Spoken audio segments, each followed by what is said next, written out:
from the legends of memory and storage.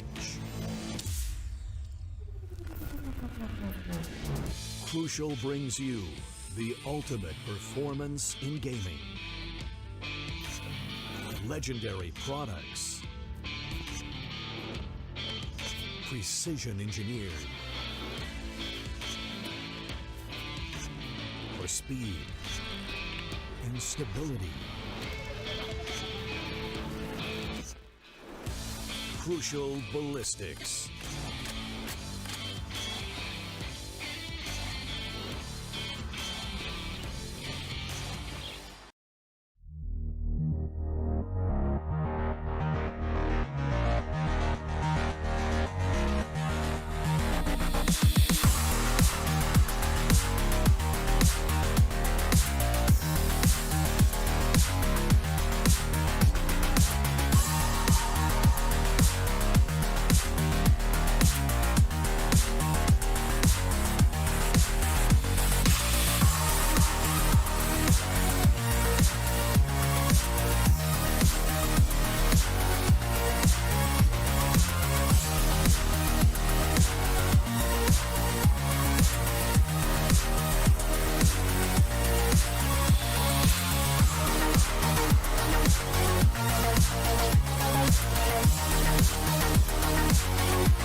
Good evening there, ladies and gentlemen, and welcome back to the LG Ultragear Tec Gauntlet Season 3, powered by Crucial. Our apparel partners are 656, accessory partners Cosmic Byte, and our esports partner is none other than Aimlab. It's going to be your boy Aggressive here on the hot seat once again with Salty on my side. A little bit under the weather today, but still, I didn't want to miss this match because this is the decider finals. This is something that we've been waiting for a really long time because TEAMXO going up against Rippers now.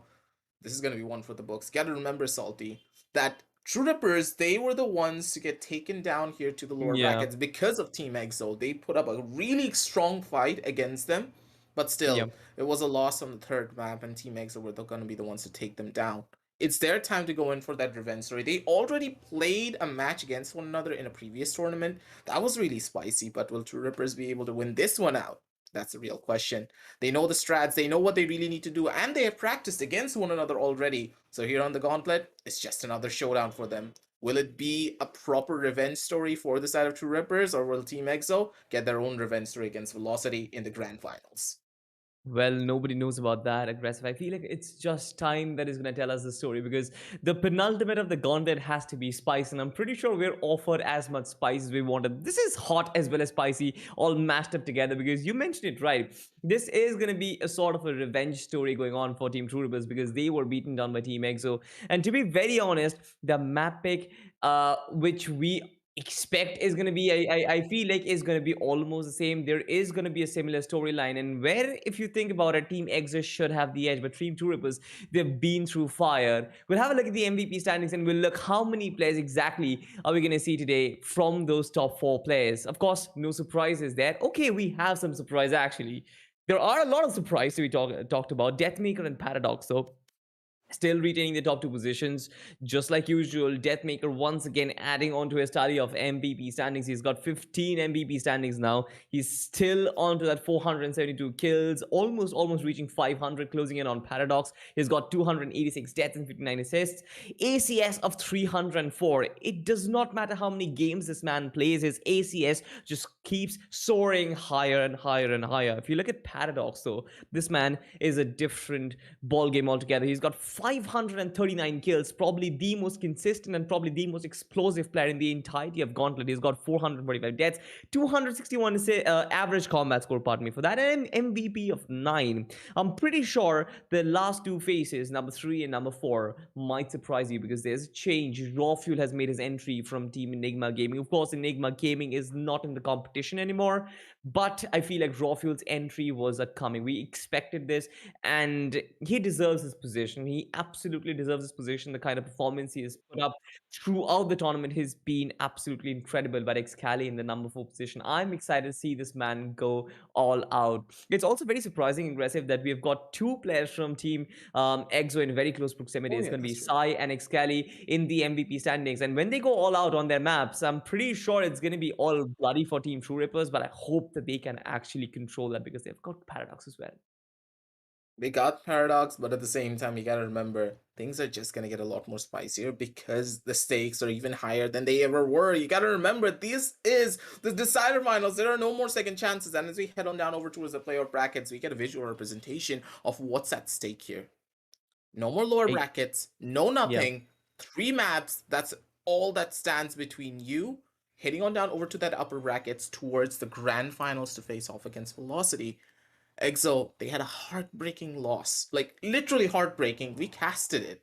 Like, you casted 2 with me, and then Crips casted last game, but it was just a very sad loss for them on the map of Icebox. That's not something that you want to end off your entire Gauntlet season on. Team EXO, they were a team that barely even got past the first rounds when you consider season number 2, but now in season number 3, brand new light for them, brand new squad pretty much with the addition of Ghost. They've settled in so beautifully. They pretty much have not lost a single set.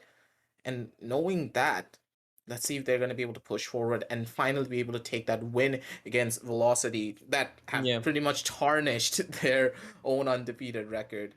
And considering all of those plays, let's head on down over to something very much different. Let's head on down over towards the team spotlight, sorry, for the side of Team EXO, and see exactly who's going to be on their lineup. And in a way, we don't really need to talk about the squad. They have pretty much done it all. They are household names, but it's our job, Salty. Talk us right through them. No surprises, right? Wim, Ghost, Psy, Scalia, Blackhawk. You mentioned something really cool. True Rippers versus EXO happened in the past, in the playoffs as well, and they were beaten down by this team itself. 2-1 was the scoreline, and I remember this game so vividly. I feel like there was one map where Team True Rippers could actually come back, but otherwise it was Team EXO's game all over. And that is a testament to the fact that this lineup, those 5 men that are standing on our screen right now, they have given their all to make this gauntlet theirs. I'm pretty sure they're gonna want to go for the final run, want to go for one last dance, and this is gonna be one last chance for them once again.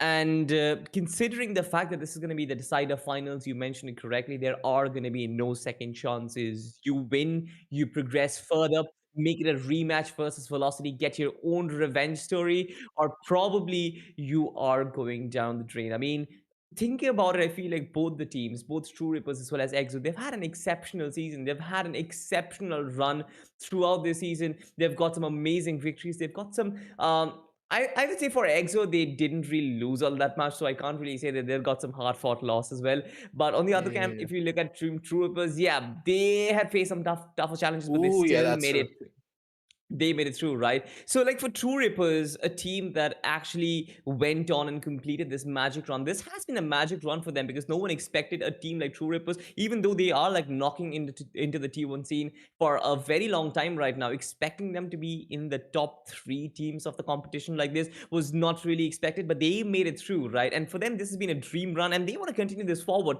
They don't want this to end in a heartbreak today itself. And for them, the biggest challenge is going to be Team EXO. And for Team EXO, if you look at it, the stakes are even higher because they're still looking for their first big championship, and Gauntlet Season 3 could be theirs. For that, they need to take down the dark horses. That's going to be Team True Rippers. We saw, you mentioned it correctly, how Velocity kind of defeated Team EXO in the past before yesterday.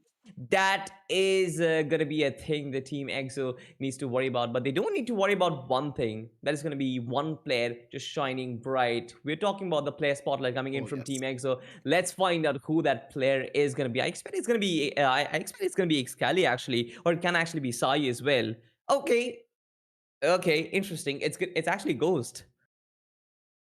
Ghost is going to be one of those players that deserves to be in a spotlight in comparison to everyone else. Okay. Ghost is a player that we always talked about when he was playing the Jet, but now that he's on much more of the supportive role, how much have we even spoken about him? Tell me honestly. Not much. Ghost, he's always there. He's fracking out his mind. You can see that from his kills: 413, 356 deaths, 169 assists, and a 205 ACS. What I do have to talk about for the side of Ghost is primarily one thing: his versatility. This guy is a duelist player. I'm going to remind you, he's a duelist, and he's been performing like this throughout the entirety of the Gauntlet. He's been playing Sage, he's been playing Sky, sometimes depending on the situation, he's switching it up even more. Yeah. Like, the way that Ghost plays, you know for a fact that he's going to be able to get a lot of information for his team and also get the frags for them at all stages. He's so consistent when it comes down to his gameplay and his performances. And him just being on the server adds that different level of flavor. He adds that level of spice that we all need. He has the aim. He's incredible when it comes down to cracking down on people's heads. He's consistently performing on an Astra and getting top frags throughout every single one of his matches. No one can do that unless you are as talented as a player before you. And for that very reason, they're just gonna get even better moving on down the line. Team EXO, they're gonna be the ones you're really looking out for. But at the same time, the side of True Rippers, they're nothing to really scoff at now, are they? Look at where they came from, where they were in season number 2. They barely were able to survive. They nearly got Yeah. knocked out in the fight through season number 3 through qualifiers. In season number 3 now, they're the top 3 team. That is a Cinderella story and a half. Me and Crips were talking about it the entire time during yesterday's matchup. And this is where it's all gonna start, or possibly all it's gonna end. Will the Cinderella story continue? We gotta find that one out. But for now, let's talk about the side of True Rippers as we head on down over into their team intro. And Salty, take away the mic. The mic is literally in front of you. Speak right Yeah. through it. Absolutely, man. I mean, this team, this lineup came together, and I feel like they were sort of made for each other to a point where all of these players just they matched up against each other perfectly. Paradox, he has been fragging throughout. He has always been fragging through every season Gauntlet. But it's very important to know that this season he has completely outshined everybody. This is the only person in this season who has crossed 500 frags, ladies and gentlemen. But it's not just Paradox aggressive. There's one tap god as well. You've got to talk about this man because he is the one who actually stays in the shadows, being the calm and collected fragger that he is, bringing in those impact frags and always getting those rounds over and over again in those clutch situations. This man deserves credit. You can also see Relic on that right hand side, being a controller slash sentinel player that he is. He's always been that backbone for the team for True Rippers. That if everything kind of fails, everything falls down, and it's Mayday for Team True Rippers,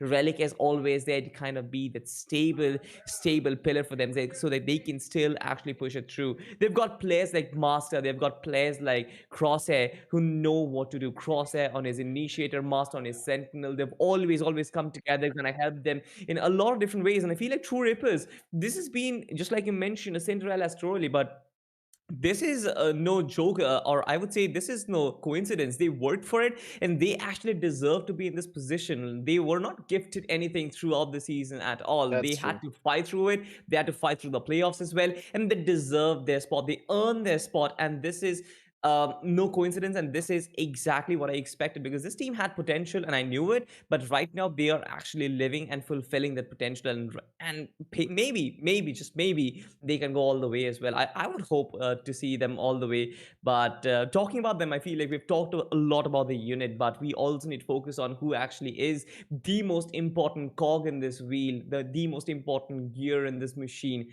for the side of Team Europe. Is I'm talking about the player spotlight. Should be Paradox, but then can be somebody else as well. Oh, Bones. substitute Bones. I say substitute, but he has had a very, very important. He has played a very big role in this team's success in this season, Gauntlet, hasn't he? The way that Bones plays, it's just I don't know, man. I will forever remember Bones and his Viper on the map of Breeze. He just completely tore people down. 180s, popping people in the head, doing another 90-degree turn, and then popping another person in the head, and immediately switching over, doing a 75-degree flick, and then just bopping another one. He single-handedly stood in the middle of side and took down 3 players just like that. That is Bones on his good days. Even when he is not having a really good day to work with, he's still able to perform. He's still able to push himself for his squad every single time. And that's why, personally, I would say that him being on the player spotlight isn't really a surprise. We normally don't show the substitute players now, do we?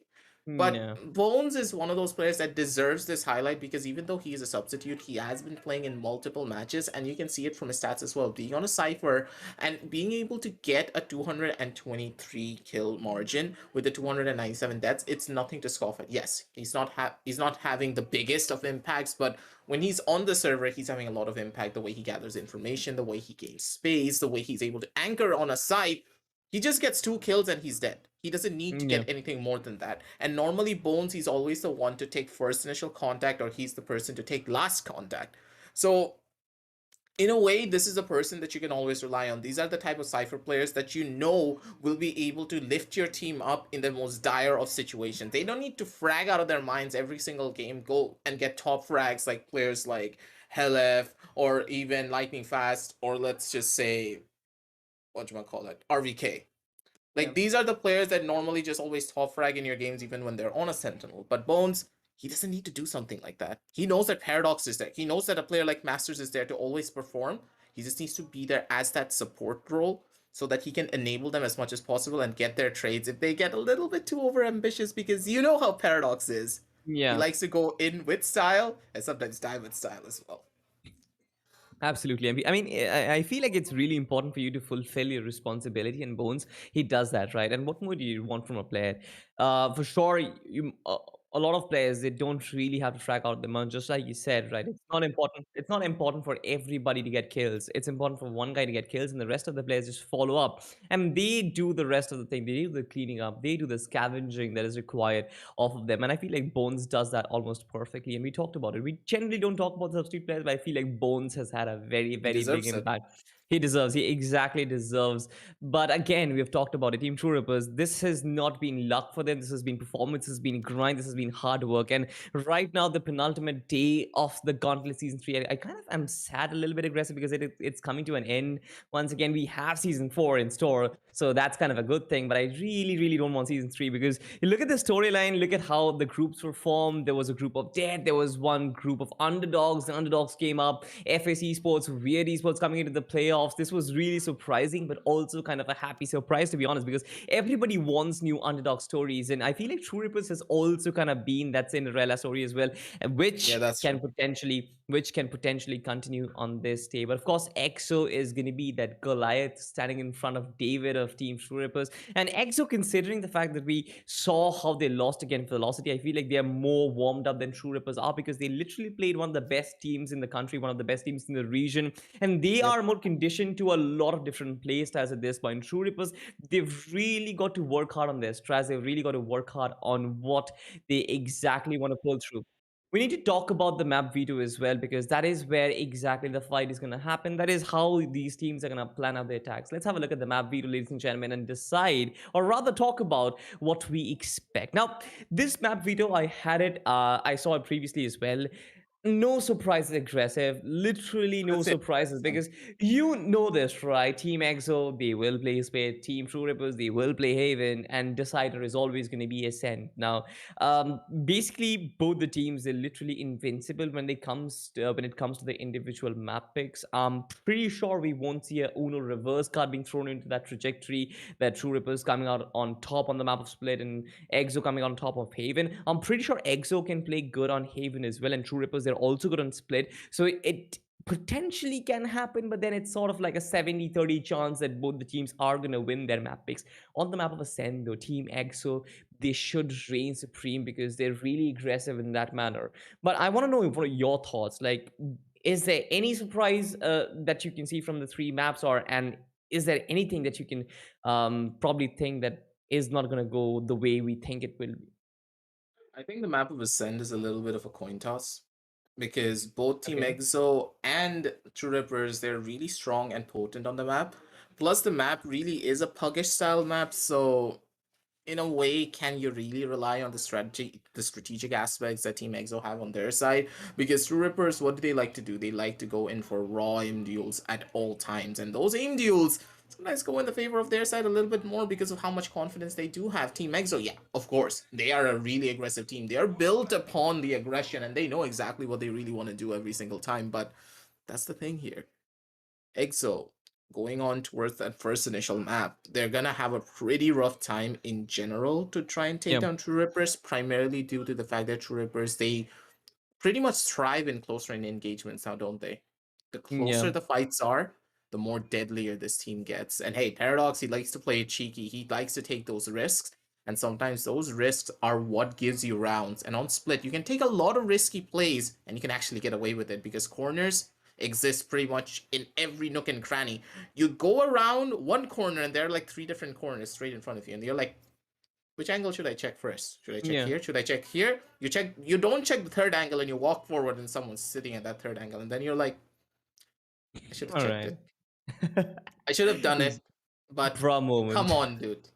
Like, come on. My luck can't be this bad. And that's why Yeah. Split is one of my most hated maps. I don't like to cast it. I don't like to play it. But still, hey, it's my job. I'm supposed to like this map. I mean, tell me one thing, aggressive.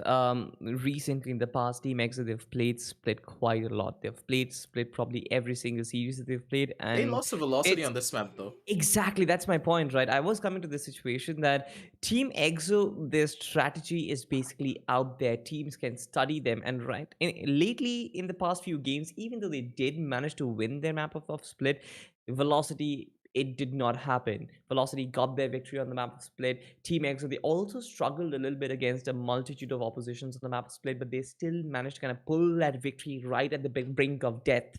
Do you think Team EXO's run of Split, or their advantage, or this sort of home turf that they created on this map is about to end anytime soon? Because to be honest, they've looked shaky, right? Their strategy isn't invincible anymore. For sure, they love to take those duels. For sure, Excali loves to be as fluid as he possibly can. Sai once again just shines. Everything said and done, I feel like Team EXO, they're good on the map of Split, but do you really think that this run that they have, this vanilla run that they've had with Split, do you think this relationship is gonna get over anytime soon? Because I feel that way, because the way they've kind of showed up shaky on this map a little bit, with Velocity coming in and beating them on the map Split, this raises question marks. This is gonna be a little bit of a like as you just stated, it is a question mark primarily because the map of Split is good. It's strong for Team EXO, but at the same time, Trippers, if they did their homework, Team EXO are just gone. Going on down over into Haven though, let's talk about that map a little bit more in general. Haven is difficult, I would say, to try and make a presumption or prediction of, primarily due to the fact that okay, if we go over onto Haven, Team EXO, they haven't really played the map of Haven that much. I have personally not seen them play this map as often as they should have. So are they a little bit rusty on this map? Yes, on the previous tournament I did see them play this map in particular against the side of True Rippers, and True Rippers were leading the charge the last time I did check. So I think that team True Rippers, they have the highest possibility of winning up on the second map. So As map number far one, it carries a as lot more weight than ever. As far as I remember, Team EXO and True Rippers, they actually played on similar turf on their initial game as well. If I am not mistaken completely, then the decider was probably Icebox at time instead of Ascent.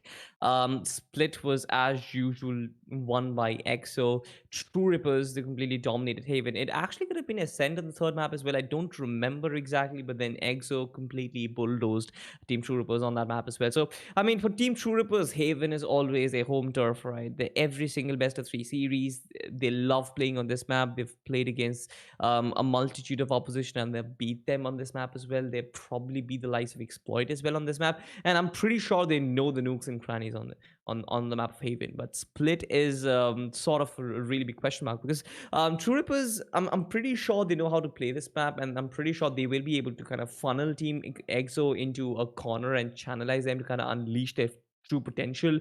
Team EXO is kind of like a side who loves to chill around for a little bit and then probably go full throttle, especially when their backs are against their wall, and that is when they actually are their most dangerous self. But considering that they're facing True Rippers, I'm pretty sure that they won't leave any stones unturned. But with all that said and done, like Split and Haven should really go to the default team, should actually go to EXO and Team True Rippers followed by. But Ascent is once again a sort of a ground where EXO love to play, right? They love to play this map. Like if it's not Split, it has got to be either Icebox or the map of Ascent. They love to kind of go and frag out a little bit. Excali inside, they love to play their defaults as well. And most importantly, Ghost has had an amazing impact on the map of Ascent. So I'm pretty sure Team True Rippers, for them, if it actually goes to like the third map, third decider map, it can be a problem for them. They can close out on the map Split. I'm pretty sure the kind of rusty Team Exo look like on the map Split, they have a confidence advantage on that map. Haven is theirs for the taking. There is no surprises. Team EXO, it would be a surprise if Team EXO actually take Haven away from Team True Rippers. So, like, yeah, even though Team EXO are literally the heavier team or the Goliath in this best of three series, I feel like there is still an opportunity where Team True Rippers can take this 2-0. But the biggest, the scoreline which I predict is going to be the case is probably going to be 2-1 to Team EXO, because if it goes to the third map, then I'm pretty sure that Team True Rippers wouldn't stand a chance. The way that these matches are gonna get played out, just as you stated, True Rippers, they need to finish this off as a fast 2-0. Ascent is just not looking to be the map that's going to be going in their favor. But at the same time, ladies and gentlemen, back at home, I know. You guys are all getting a little bit dicey. You want the match to really start off, but having a little bit of a technical difficulty from our side. So, yeah, Excali's having a little bit of a problem. We're trying to wait for him. Everything, but Boy needs to get settled in. He needs to get himself Yeah, ready. he needs to feel Boy, himself, right? yeah, he Everything needs to said feel and himself, done. just shake his hands a little bit, get his BM fingers on, and he's gonna be like, yes, crowd spam, knife. That's all that he's got to do. He also probably needs to set up his camera and probably look in the camera when his face is on the stream and after he's pulled off an amazing clutch. I'm pretty sure he wants to show off. He's probably adjusting a good camera angle, taking tips from me. Maybe. Yeah, for sure, for sure. Salty, you got the best cam out of all of us. You don't need to rub it in. I'm still waiting for that DSLR, still haven't gotten it, but sure. Um, Other than that, the primary thing that I really would like to highlight is mainly the agent compositions. Now, let's talk about the composition that Team EXO normally run on the map was Split. That KO Salty, I still can't get behind that. That thing has not, and I mean, Sai's such an incredible player, but putting him on a KO, it's hard to justify that. Yes, it's a really strong and powerful agent, but the playstyle of Team EXO just does not facilitate picking up a KO and then also a double Sentinel composition. Maybe a double Yeah. Duelist would be a lot more better, but picking up a Sage and a Killjoy with a KO Yeah. just doesn't make any sense to me. And yesterday against Velocity, like KO literally was the worst performing agent. I'm not going to blame it to Yeah. the player. I feel like it's just the way it functions. I feel like the flashes were rendered useless because no duelist. They had duelists in the arsenal, but their duelists couldn't really, follow up on the back of those flashes because they're just way too True. quick. If you use a Sky, you still have that time to work with. You can actually accurately pinpoint the flashes and you get some information with it as well. You know that the enemy is blinded. You can follow up. But with the KO flash, that is not really the case, and that there is always that sort of a risk element added to it as well. And I'm pretty sure Excali wouldn't love to take that risk because he is important. If he dies, then I mean, for sure there are players who can get frags, but then him being on the server, living as long as possible is really important for the side of TEAMXO. So yeah, I mean, the KO pick wasn't really justified, but I feel like his knife is actually pretty useful, especially the way Sai uses it in the early stages of the game when the game is very well structured. Both the teams are in formation, and TEAMXO, they're not just squandering around for kills or completely separated. The comms are really tight at the start of the game. They really want to play in that formation, right? And that is when Sai's knife actually helps him quite a lot. We've seen him use it to perfection in the early stages against Velocity, but as soon as the rounds progressed, it kind of loses its effectivity, and that is where the problem lies. That's the thing. The KO just feels so one-dimensional that unless you have a lot of duelists to take advantage of the way he uses his abilities, it's just not gonna work. You need an agent that can just dash in, let's say if it's a Jet, let's say even if it's a Euro, goddamn Euro, and or even a Raze. Like Excali on the Sure. Raze can satchel in fast enough to make it work. Hey, Euro's getting a rework. Don't really forget about that. They talked about a lot of the Euro changes, and then I really like it. Euro, I think, is going to be one of the best agents in the entire game, possibly replacing one of the other duelists if this is the way that he's going to be playing out. His flash is needing another buff.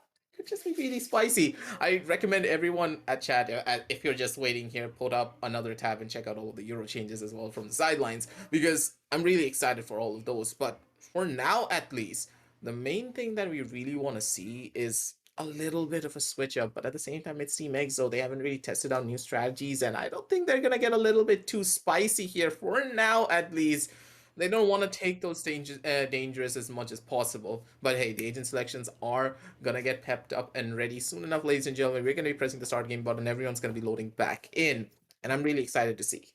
Please, TEAMXO, just a small change, just a tiny one, where you pick up another duelist. Maybe it's gonna add a little bit more flavor and a lot more dynamic to your playstyles. But for now, at least for True Rippers, I would say that we're gonna be seeing a Breach combination. Breach on Bones, and of course, it's gonna be Paradox on the Jet. Now Yeah. that's gonna be a proper scary fight. That's for sure. Exactly. I mean, I would also love Sai to actually play a breach. I think he probably experimented with breach sometime in the past, but it didn't really work out for him. But yeah, a breach or a Sky works perfectly on this map, and I'm really excited. I feel like yeah, sure you can make the KO work. You've made the KO work initially as well, but it's gonna be interesting. It's really gonna be something that I want to find out how they apply and how they make use of. And if they are gonna play the KO, then what is gonna be the rest of the strategies? Because Team EXO, they sort of made use of the KO. They sort of succeeded with the KO in the past, and it's not the first time that they're doing it. So if they're doing it still now, and if they really want to follow up in their own footsteps, they better justify themselves, and they better actually win this game itself by a healthy margin. Considering that they've looked really shaky in the past, split is going to be a question mark, ladies and gentlemen. There was once again a little tech pause. Certain players certain players got disconnected, but I'm pretty sure they're gonna come back Yeah, once again pretty soon. Valorant is a little moody sometimes, but you gotta feed the mood. You gotta feed just like chocolates my to the ex. moody. And all right. Oh I'll skip god, that. you know that. I'll pretend I did not hear that because if I do, then aggressive is probably gonna get emotional. But yeah, I'm gonna And just well, wait for the player emotional as to. possibly can be, so it's fine. Hey, this match has Yeah. got me emotional, man. It's the decider finals. We gotta send one of these teams home. You have to remember that it is an emotional ride nonetheless. One of the teams, they have to get sent back home. One of the teams, they need to fight their way back through season number 4. And hey, we got another tournament right around the corner as well. So if you don't want to miss out on any of that action, remember to hit Mm, that like, hit that subscribe, and also hit that notification bell to get notified when we do go live. And also follow us on our Instagram, not just the caster Instagrams. Like you can see our names down below. Make sure to follow us there. But also to follow the TEC Instagram page as well. Get notified as soon as we post any updates about that new tournament. It's a little bit sneaky, it's a little bit spicy. Don't really forget about that. But for now, the agent selection screen is going to be on the cards here. And Salty walks right through the agents. But once again, TEAMXO, they're going in for the standard composition. Nothing really too spicy, nothing really too drastic. But Crosshair, Yeah. you baited me with the Euro. I know that. You're never going to do that. Yeah, absolutely. I'm pretty sure he's never gonna pick up the Kiyoru. But I mean, one thing is for certain. I'm pretty sure the Team X will probably rework the controller play. Initially, they loved using Omen on Blackhawk, but this time around, they probably thought that the gravity wells and the Nova pulses can prove to be deadly. And yes, they are. I feel like on the map of Split, which is a sort of a smaller map, the Ashrock and reign supreme, especially because you have those gravity wells which can literally cover an entire avenue for you, right? It can cover an entire path. If you put one down in probably mid or probably one in B main entrance, it literally gets the entire entrance for you and pulls in all those players coming in together. So an Omen versus an Astra triumphs on this map of Split. But again, the Omen with the verticality that there is can also be a little potent, but Blackhawk isn't really that player of that particular caliber or of that style. I didn't mean caliber, ladies and gentlemen, pardon me for that. But yeah, on the other side, Team True Rippers, they are almost confirming their picks. We have Paradox and Breach, Bones and Sky, Crosshair. Wait a second, what? Yeah. Crosshair is playing the default duelist on Raze. Kind of surprising, but I kind of expected this as well. Paradox generally tends to move away from his duelist role on this map. He loves to play flasher. He loves to play kind of different things. We've also seen this man on a Viper as well. So it doesn't surprise me anymore right now, considering his versatility. I'm pretty sure he's gonna be fragging. But yeah, we've also seen that he loves his Korean lady. So I just hope he gets back to his jet as soon as possible. But this match, he wouldn't probably doing the same thing. But if you talk about the composition, it's literally the same with a 1 duelist, 2 initiators, and 1 sentinel. On the other side, we have a double sentinel composition. And on this side, you've got 2 initiators and a single sentinel composition. Should be an intel-based gameplay. On the other camp, should be a little passive. But knowing TEAMXO, yeah, they literally aren't gonna go passive. Look at those players, man. I love their setups, first of all, and secondly, I love the fact that these players, they're really serious. Like, they're in the mood to give us some action.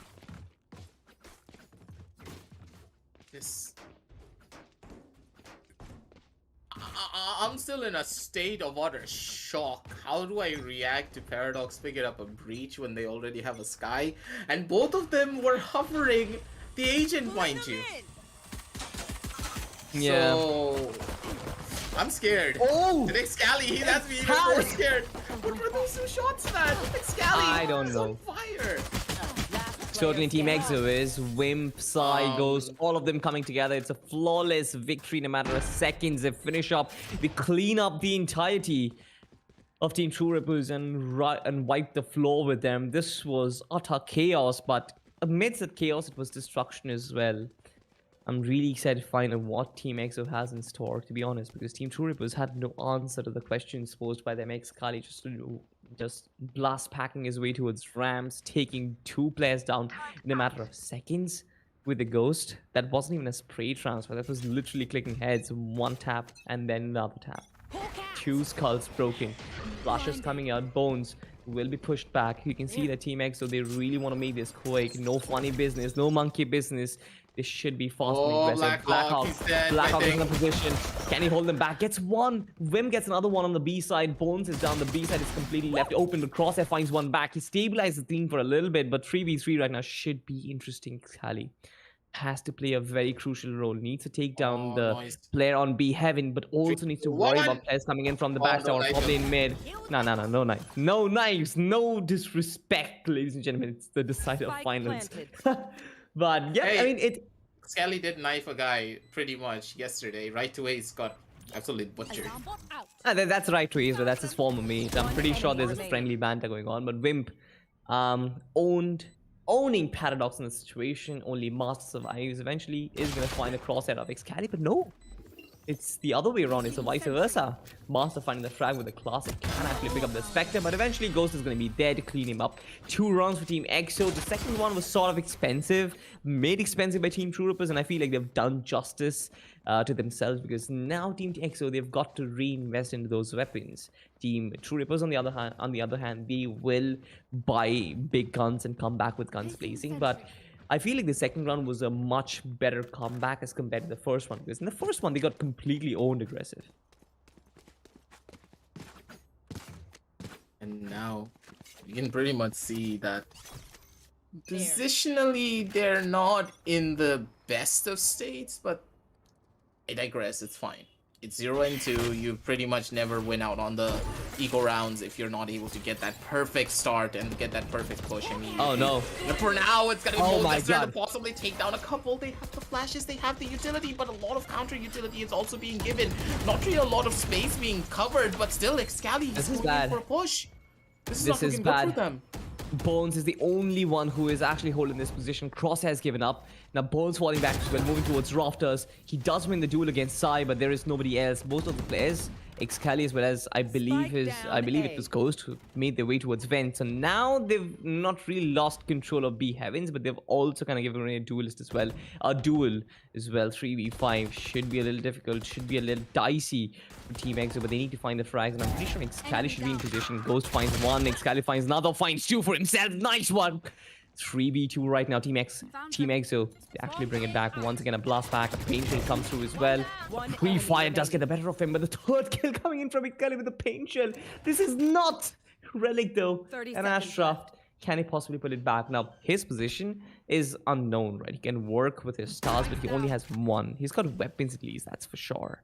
The wall will not let him enter. This kind of gives away his position as well. Now they're gonna predict. Now he can also come back, like come from 3 different angles, but I'm pretty sure they're gonna cover it up. It's just about going in for a push now. Slowly but Should really surely. save. But I don't think he's gonna wants to. He just wants to take this engagement, maybe take this 1 versus 2, but maybe look in the right direction. It's fine. Relic just didn't know what he needed to do there. Panic situation happens to us all, but at the same time, that execution was very forced from the side of EXO. They just started walking into smokes. They stood inside of the nebula as well, taking all the breach utility straight to the face, and they didn't care. And that's really smart, but at the same time, really dangerous. This could have been a disaster in the making if Team EXO missed 1 shot. The risk to reward ratio in that one was really, really high. I feel like the reward... The reward was worth it, but at the same time, the risk was insane. That is exactly what I said, right? The risk to reward ratio was extremely high. They got the side for themselves. They made a very unorthodox entry into the side, but then they could have easily fallen apart. If not for those 3 kills that EXO and Ghost kind of stitched up together and be Heavens, it could have gone completely different. But thankfully, they got the 3rd round for themselves in Team TR. They're back on the eco. So once again, the fragments and flashes are going to come through. But I love this respect that Team EXO is paying. They want to keep this extremely clean. But as soon as I see that Master gets EXO, he also dinks 1 into Blackhawk as well. He's gotten him to 75 HP. This is insane stuff. I love this.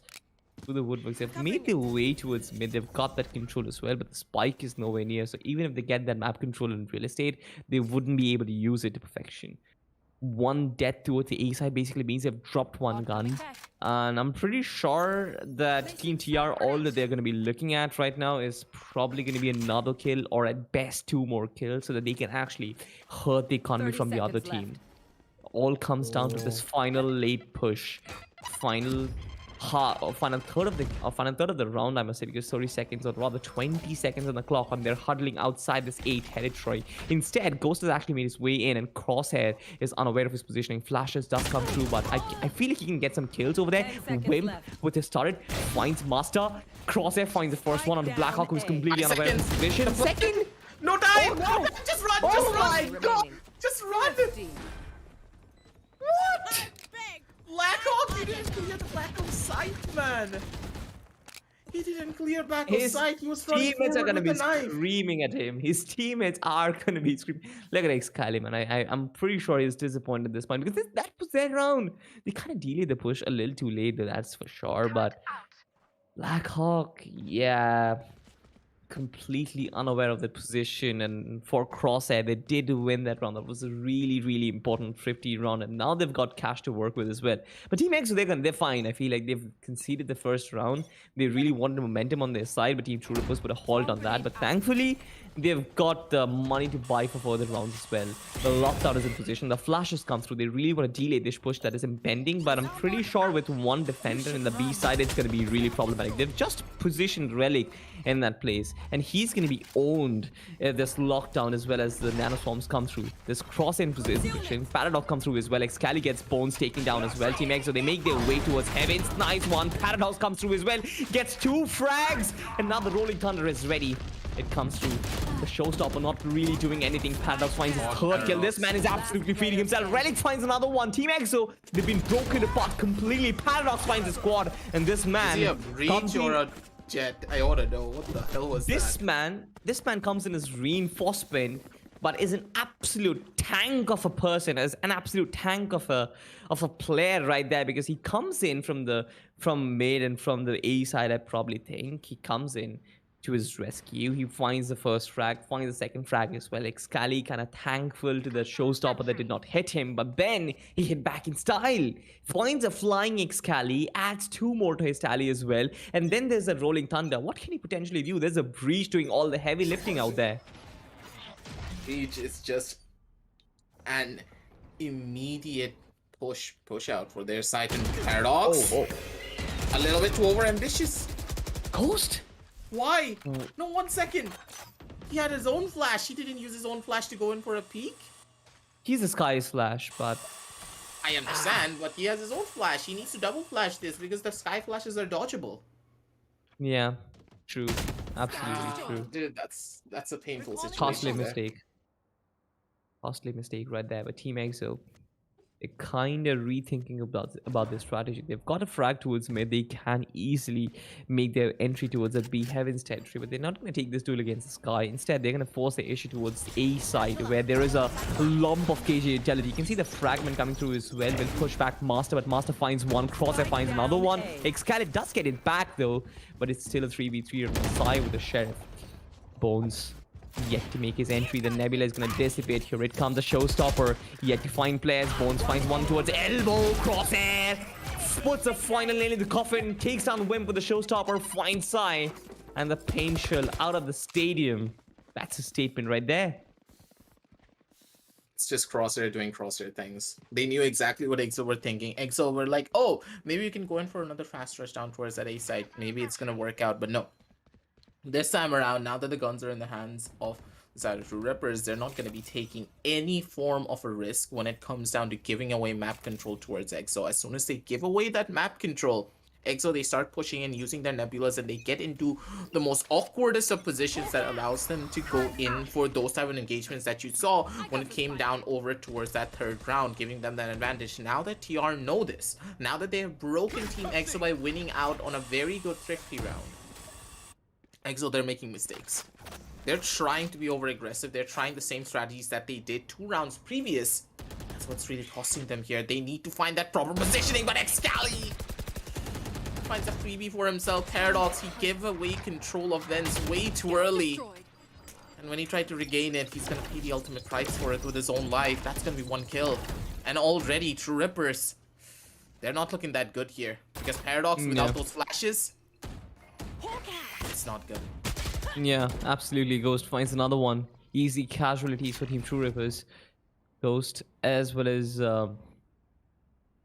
another player finding 2 frags towards mid. 2 flashes are gone as well. So Crosshair will have a lot of responsibility on his shoulder. The knife does not detect him and suppress him up. Relic still holding his position, but as soon as the smoke dissipates, his position is going to be given out as well. Wimp finds him, drives by him. Crosshair finds one, but his position has been given out as well. Now, here is a real cheat, right? 4v2, he needs to find the thing, but he wouldn't be able to. Swing? Yeah, kind of, right? He was moving backward, and he headshotted the guy, but shot either way. But Master finds Ghost eventually. 1v3. At this point, the lockdown would be practically impossible. I feel like it's not really give you the reward for investment. Excali knows exactly what this player is. So he's going to come in for the swing as well. So this man literally is going to get triple swinged and he is about to die. We knew this, right? It was coming, but TEAMXO, instead of losing like 3 rounds almost on a trot, yeah, 3 rounds on a trot, they make this comeback and prevent once again from prevent Team True Rippers from kind of completely steamrolling out of competition, because we've talked about this previously as well, Aggressive, that Split is a very momentum heavy game. You need to control the momentum and the pace of the game, and you cannot let your opposition get too many rounds on a trot, because if you do so, it gets practically impossible, because winning those thrifty rounds, winning those eco rounds is really difficult on this map.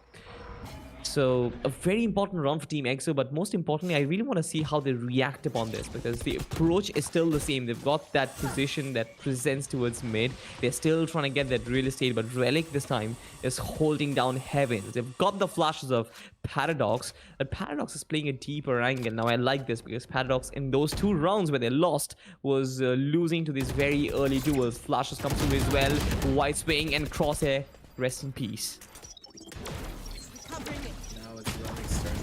Better position, shoots out a couple of bullets, spots out the player, swings out a little bit, jiggles the corner, but still it's not going to be enough to find it. And now it's Sai's turn to maybe get a little bit of real estate of his own down towards B main, but no, he doesn't even care. B Heaven is not in their dictionary. They're going to be hitting on down towards the A side instead. The A main control has been established. Show has the side of A Heavens. They're going to be able to push in. They have the free side to themselves, but no, Paradox, he could be that thorn on their sides if he's just able to get one flash. This one flash is going to be able to get a lot of value here. The footstep swings out, spots him over the head, but no, he doesn't try to find it. That's going to cost him. Nice. He's going to go for one, but he gets caught out with utility in his hand. And once again, poor old Relic stuck in the most impossible situation that he can be in. Sai, he knows. He heard the footstep, he heard the drop. 1 tap, 2, and it's going to be Sai to say time to die. 3 and 5 on the scorecards here already, ladies and gentlemen. And for the side of True Rippers, things are not looking that bright. Things aren't looking good for them. Definitely, but what can they possibly do? They've got this eco round to fight back, but just like I mentioned, it's really difficult to win those eco rounds. They've got to probably give it up in this one, play for a 3 and 6, and maybe come back with 4 and 6, because they've got to stop TEAMXO rolling out of competition. Just like I said, eventually there has to be a way that they do it. They don't really have all those ultimates up and running this time. They've just got the lockdown, and which basically means that they don't really have access to a lot of utility as well. You want to see how Blackhawk can control this situation. First one doesn't really force out the issue on the second one as well. Lovely discipline from TEAMXO, because they don't really rush in, because they know the significance of these eco rounds, right? This is one of the reasons why TEAMXO is really good on the map of Split, because they know that it's practically very difficult for the opposition to win eco rounds if they don't give it up. If they play it safe and methodically, they will be able to win the round comfortably. But if they try and be overconfident, they might give in to the trade setup that is possible. That probably the defender side team is thinking about. So there's this situation, the TEAMXO, they're really disciplined. The boom mod comes in, Master tanks it up, and then the spray comes in as Wimp, giving the site up. There is a Cosmic Divide as well. Relic will try and push through it. The Spectre doesn't really do much. Scully finds him, Sai finds Paradox as well. Bones being completely shut down with a wall right in front of him. Wall in front of him right now. That's sad for sure, but he has got another real estate to work with right now. The Cosmic Divide kind of dissipates. In a 1v5 situation, I'm pretty sure the Marshal isn't the best weapon to work with, but at least he can find some frags. Oh, they know his position. They know it possibly, but at the same time, they're not that sure. Maybe he can find something.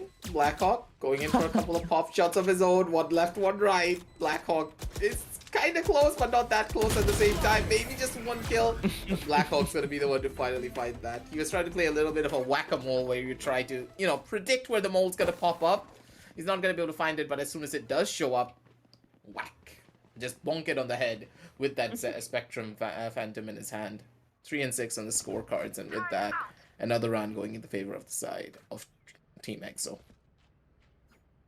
Yeah, We thought that this would happen, right? It was an eco round. Can't really blame True Rippers, but this side, they've got to play this like their finale. They've got to play this with everything they've got because they've got the ultimate situation sorted this time as well. They've got the Cosmic Divide, they've got the Rolling Thunder and Lockdown, which is perfect for a retake. This is the literally the ideal retake situation that you probably can think of, right? You give Team EXO the discipline, you give Team EXO the respect, let them have the site for themselves, and then go for an orchestrated retake.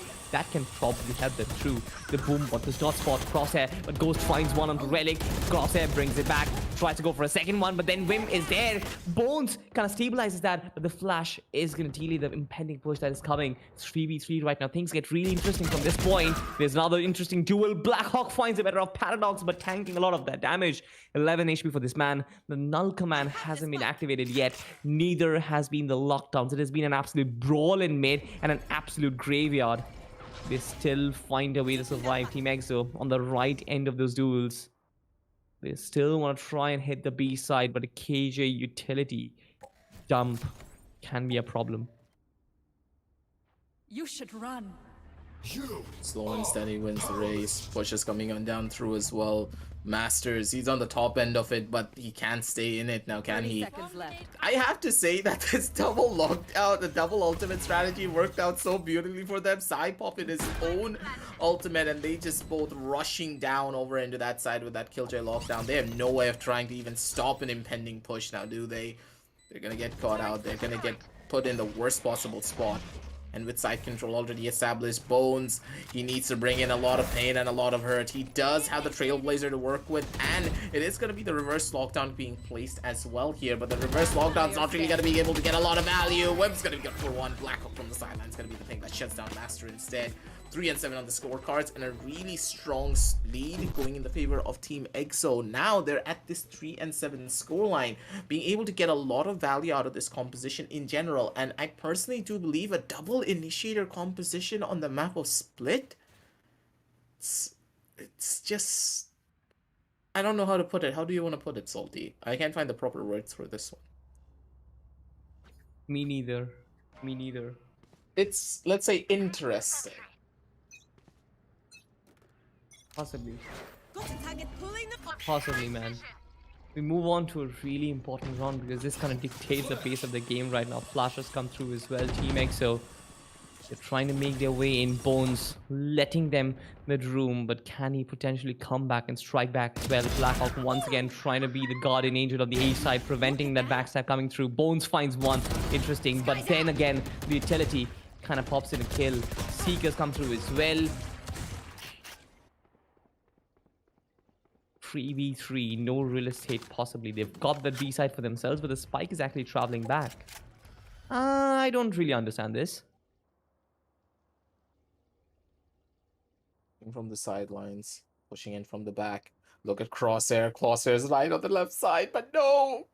He doesn't hear any of the footsteps. Blackhawk, he's going to be able to get into a forward position for himself down towards the sidelines. It's a 3 versus 3 situation, but everyone's walking right past Crosshair. Blackhawk didn't even check the side of ropes, man. That's what really hurts. Masters is going to be able to jiggle out of the corner and get that first initial kill. Those are the footsteps that he needed a year, and now Crosshair.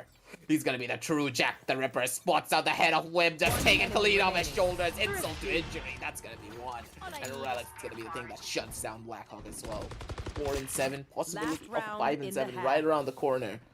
And if they're able to do it, that's going to be the perfect play for them. Yeah, absolutely. 4-7. They've got to make this 5-7 to even stand a chance against Team EXO, because Team EXO, from an 8-7, 8-4 scoreline, you possibly can't make a comeback. 7-5 is still respectable, and that is something which I'm paying for. I mean, look at this, right? They still got that ultimate thing in check. This is going to be a buy round for them. This is the best case scenario where they can possibly make use of it. They can get some real estate on the back of the showstopper. They probably can use a Rolling Thunder to kind of orchestrate that retake, as well as use that Cosmic Divide as well. Really want to see how they can make this work. It's not looking as good as you would have hoped for, but still, positions are in a pretty good spot. EXO, they're here now. They're in positions. The positions are good for them as well, but for now at least, they can take it slow. They can take it easy. push up one by one and then just try and gain some more space. They're at mid, but this is such a dangerous thing to do. If you stagnate at mid for way too long without a proper game plan, it's just not going to work out for you. You need to gain more space. You need to utilize a lot more utility to push yourself forward, and that's exactly what TEAMXO are slowly but surely trying to do. The more they stay at mid, the more time that they're wasting, and with only 30 seconds left on the clock now, yeah, they have A-side control at the 30 bare seconds minimum, left. but against a Breach ultimate, a Showstopper, and an Astral Divide, what are you even waiting for here? How do you want to execute? This is really bad. If Paradox pulls out the perfect Breach ultimate, it's over for them. Yeah, absolutely. Showstopper for Showstopper. Here it comes. A Showstopper Galor, ladies and gentlemen. Crosshair gets 2. Excali gets 1. But even then, TEAMXO, they look to be on the lead. Sai's been sent flying. His days. He doesn't even try because he possibly can't. Relic puts the final nail in the coffin. This round was entertaining as hell. I warned you, didn't I? That this was bound to happen. Yeah. 3 ultimates, and they waited on mid for pretty much the entire round. 1 minute 30 seconds, they just all waited on mid. I don't understand why. You gotta remember something. I understand slow, methodical plays are really good. They can work, Salty, but when your opponent has a Breach ultimate, a Showstopper, and an Astral Divide, do you think it's a good idea to just sit back and wait for them to make a mistake? Oh, hell no, they're never gonna show their faces to you. Why would they? They have 3 ultimates that are built for retakes, and if they're able to just stay alive and just play it safe, they have nothing to worry about. You want to execute? Come at me, bro. I'll take you down any day of the week. TEAMXO, a really crucial round for them to lose out on, but I digress. It's completely fine. It's a 7-5 scoreline, just not an 8-4. But having that extra round for themselves, TEAMXO, they could have had a lot more breathing room to work with.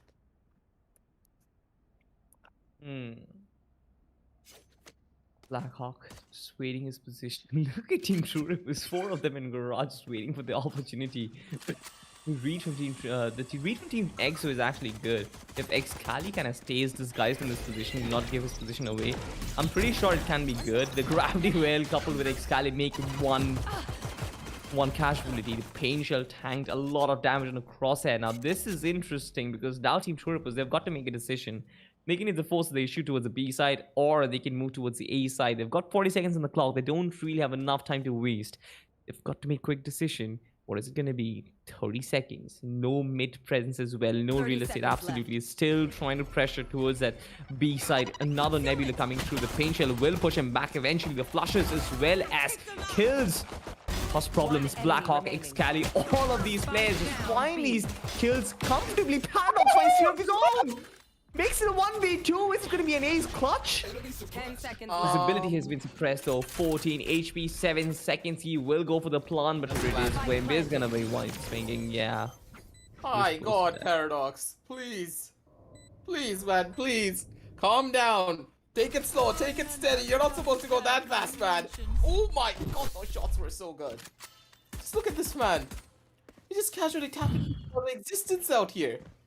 He has like no 2 dams. He doesn't care if you have feelings.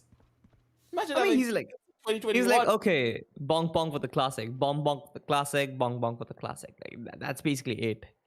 And at that range, oh, dude, I love this camera angle from Paradox. Just look at this camera angle. yeah, dude, like it's full on streamer mode vibes, to be honest. Just flexing his PCO there. You know, he kind of shows his monitor as well. He's playing. The room looks absolutely nice. I wish I had a room like that. I'm pretty sure you will have it. Yeah, soon. I'm moving to a new house in February, so that's gonna be fun. New house for you to look at back at home, ladies and gentlemen, as well. Yeah, for sure. But now though, they've got a boom bot to look at in Excali. Trying to flirt away, trying to delay Team TrueRippers and their impending push that comes through the smoke is going to be problematic. Okay, did not expect this Rolling Thunder coming through. It actually facilitates Team Troopers to actually moving forward. The flash comes through as well. It does nothing because Excali just respects it. Takes one down, but Relic through the smoke finds one. Wim pulling back inside, trying to connect the shot with the Spectre. The knife coming in as well. 2 players detained. But what can they potentially do on the back of it? Nothing. TEAMXO got the kills. Paradox has the Spectre as well, but he will be denied to plant over there by Ghost. 9-5 the scoreline in TEAMXO. They're rocking the Hell's Gate for Team Troopers right now because the way they are ascending, the way they are moving forward, this team means business, right? We talked about it. So even if it's a 7-5, the one win condition that Team Troopers had to complete was to win that pistol round and win the subsequent round as well. But with that now happening anymore, with TEAMXO taking away both those rounds, it becomes exponentially more difficult for them because even if it was a respectable scoreline then, now it's not anymore. And this is going to be a problem for them. And that is one of the reasons why they had to opt for this tactical timeout. They can still figure out an escape strategy from this position. They can still figure out a way to make their way towards the side. But even if you do so, right, even if you kind of do that, I feel like 4-round deficit at this stage of the game when TEAMXO is kind of rolling out of competition is going to be really, really difficult. Just look at these players from TEAMXO, right? They're chilling. Blackhawk's chilling. Ghost is chilling. Sai, can't really look at his face, but we can see a hand moving, and I assume that's going to be Sai because he's wearing red. Excali once again completely comfortable. So I mean the entirety of TEAMXO, they look comfortable and in the zone right now. Meanwhile Team Troopers, for them the pressure is on their side. The ball is in their court right now. They've got to respond to what TEAMXO are throwing at them. They're struggling to kind of find themselves that entry frag because once they do so, I believe they could potentially put a halt to that ascent. But then look at this, right? Paradox has been tasked to use his flashes and his fault lines as well, because of which he can't really focus on getting those entry frags for his team. That is going to be one of those problems, Paradox, once again with the Ghost. And Ghost literally puts on a wall over there. Excali, though, will find Relic elsewhere towards that A side. They're still trying to buy these this 2v2 towards the B garage area, but then none of these players, Paradox as well as Crosshair, are interested. It's gonna be Excali versus these two players. Phantom comes in through, shots connect, both of them be taken down comfortably. What? How can you say that is comfortable? I think that Excali was having a little bit of a heart attack there. But still, hey, he recovered from the spray. Exactly, right? I mean, again, it was a sheriff. He probably thought that he would be dead, missed quite a few shots initially. Kind of had to choose between the two targets, but eventually he find his way to get both of them, so that's fine. 5-10 the scoreline, and it seems like there is no end to the problems that Team Troopers have been facing. There is no dynamic. The push that is coming through is literally like offering 1v1 duels in various ends of the map. They've got the presence towards multitude of sides, but there is no coherent move. There is no synergical way of trying to progress further. They've got the boom ball once again ready. Excali will win one. Okay, then Crosshair winning this duel once again. Utility in hand, Excali just completely vulnerable. But Paradox sneaks his way towards the B Heaven's territory, but Wim actually lets him do that. The turret as well as the nanostorm is gonna reveal his position as well. So Paradox winning this duel. Wait, what? Vector Gaming. Run and gun gaming, baby. That's the only thing that was going through the mind of Ghost. Poor old. I have no idea what I'm gonna say to him. 4v3 right now. Toyed with. Bastards. Don't worry, man. I've been there. I've been there a lot. Definitely, especially when man. going up against Salty. Alright. It's fine, right? I'm really good with the Spectre, nonetheless. TEAMXO. That's something you should be proud of. One enemy remaining. It's okay, maybe for a low-ranked player to use the Spectre, but for a team like Team Troopers, I'm pretty sure, for a team like TEAMXO rather, I'm pretty sure they would be loving to use it. And so now they've got enough money to buy a lot of those, right? The economy is in the favor of Team Troopers. They've also got this full buy coming together as well. This round was really important for them, but they got that victory. Eventually, they need to make this momentum theirs. They need to snatch it away from TEAMXO and make it theirs and really put their foot on the pedestal right now, because there is no more second chance. They really need to make it count. Sai with the operator has been disabled for some time, but this push is a little different. They've got the 3-player pleasant presence towards the A side. They've got the 2 players towards B. TEAMXO, they're focusing heavily, very heavily on mid. There is literally nobody. They've got that cage utility towards the A side. You've got Astra in the form of Blackhawk guarding the B side like a guardian angel. And now Team True Rippers are gonna let themselves shown. Immediately, Sai is gonna reposition. He has got Paradox already. We didn't get to see the kill, but I'm pretty sure he will add another one to his tally. Fragment comes out as well, which kind of pushes back Crosshair. But Wimp is in position. As soon as they make their way entry towards the side, the alarm bot is going to trigger. Wimp is going to wide swing. Both of them, their death stories have been written. I call it. Wimp finds both of them. Both headshots. And now Master all by himself. Lost count for TEAMXO. Reclaimed once again. Wimp with these swings, man. He's just getting all them kills, mowing them down. And I'm here thinking, who's the actual Ripper? Is it Wimp or True Ripper themselves? 6 and 11 on the scorecard, and somehow they're able to stabilize. They're able to find all of these frags, and they're able to just take down their opposition a couple of notches and put them back in their own places. But for now, at least, on the 6 and 11 TEAMXO, they cannot get overly comfortable. But for True Rippers, they have everything to lose here. Look at their buys. These are their last legs.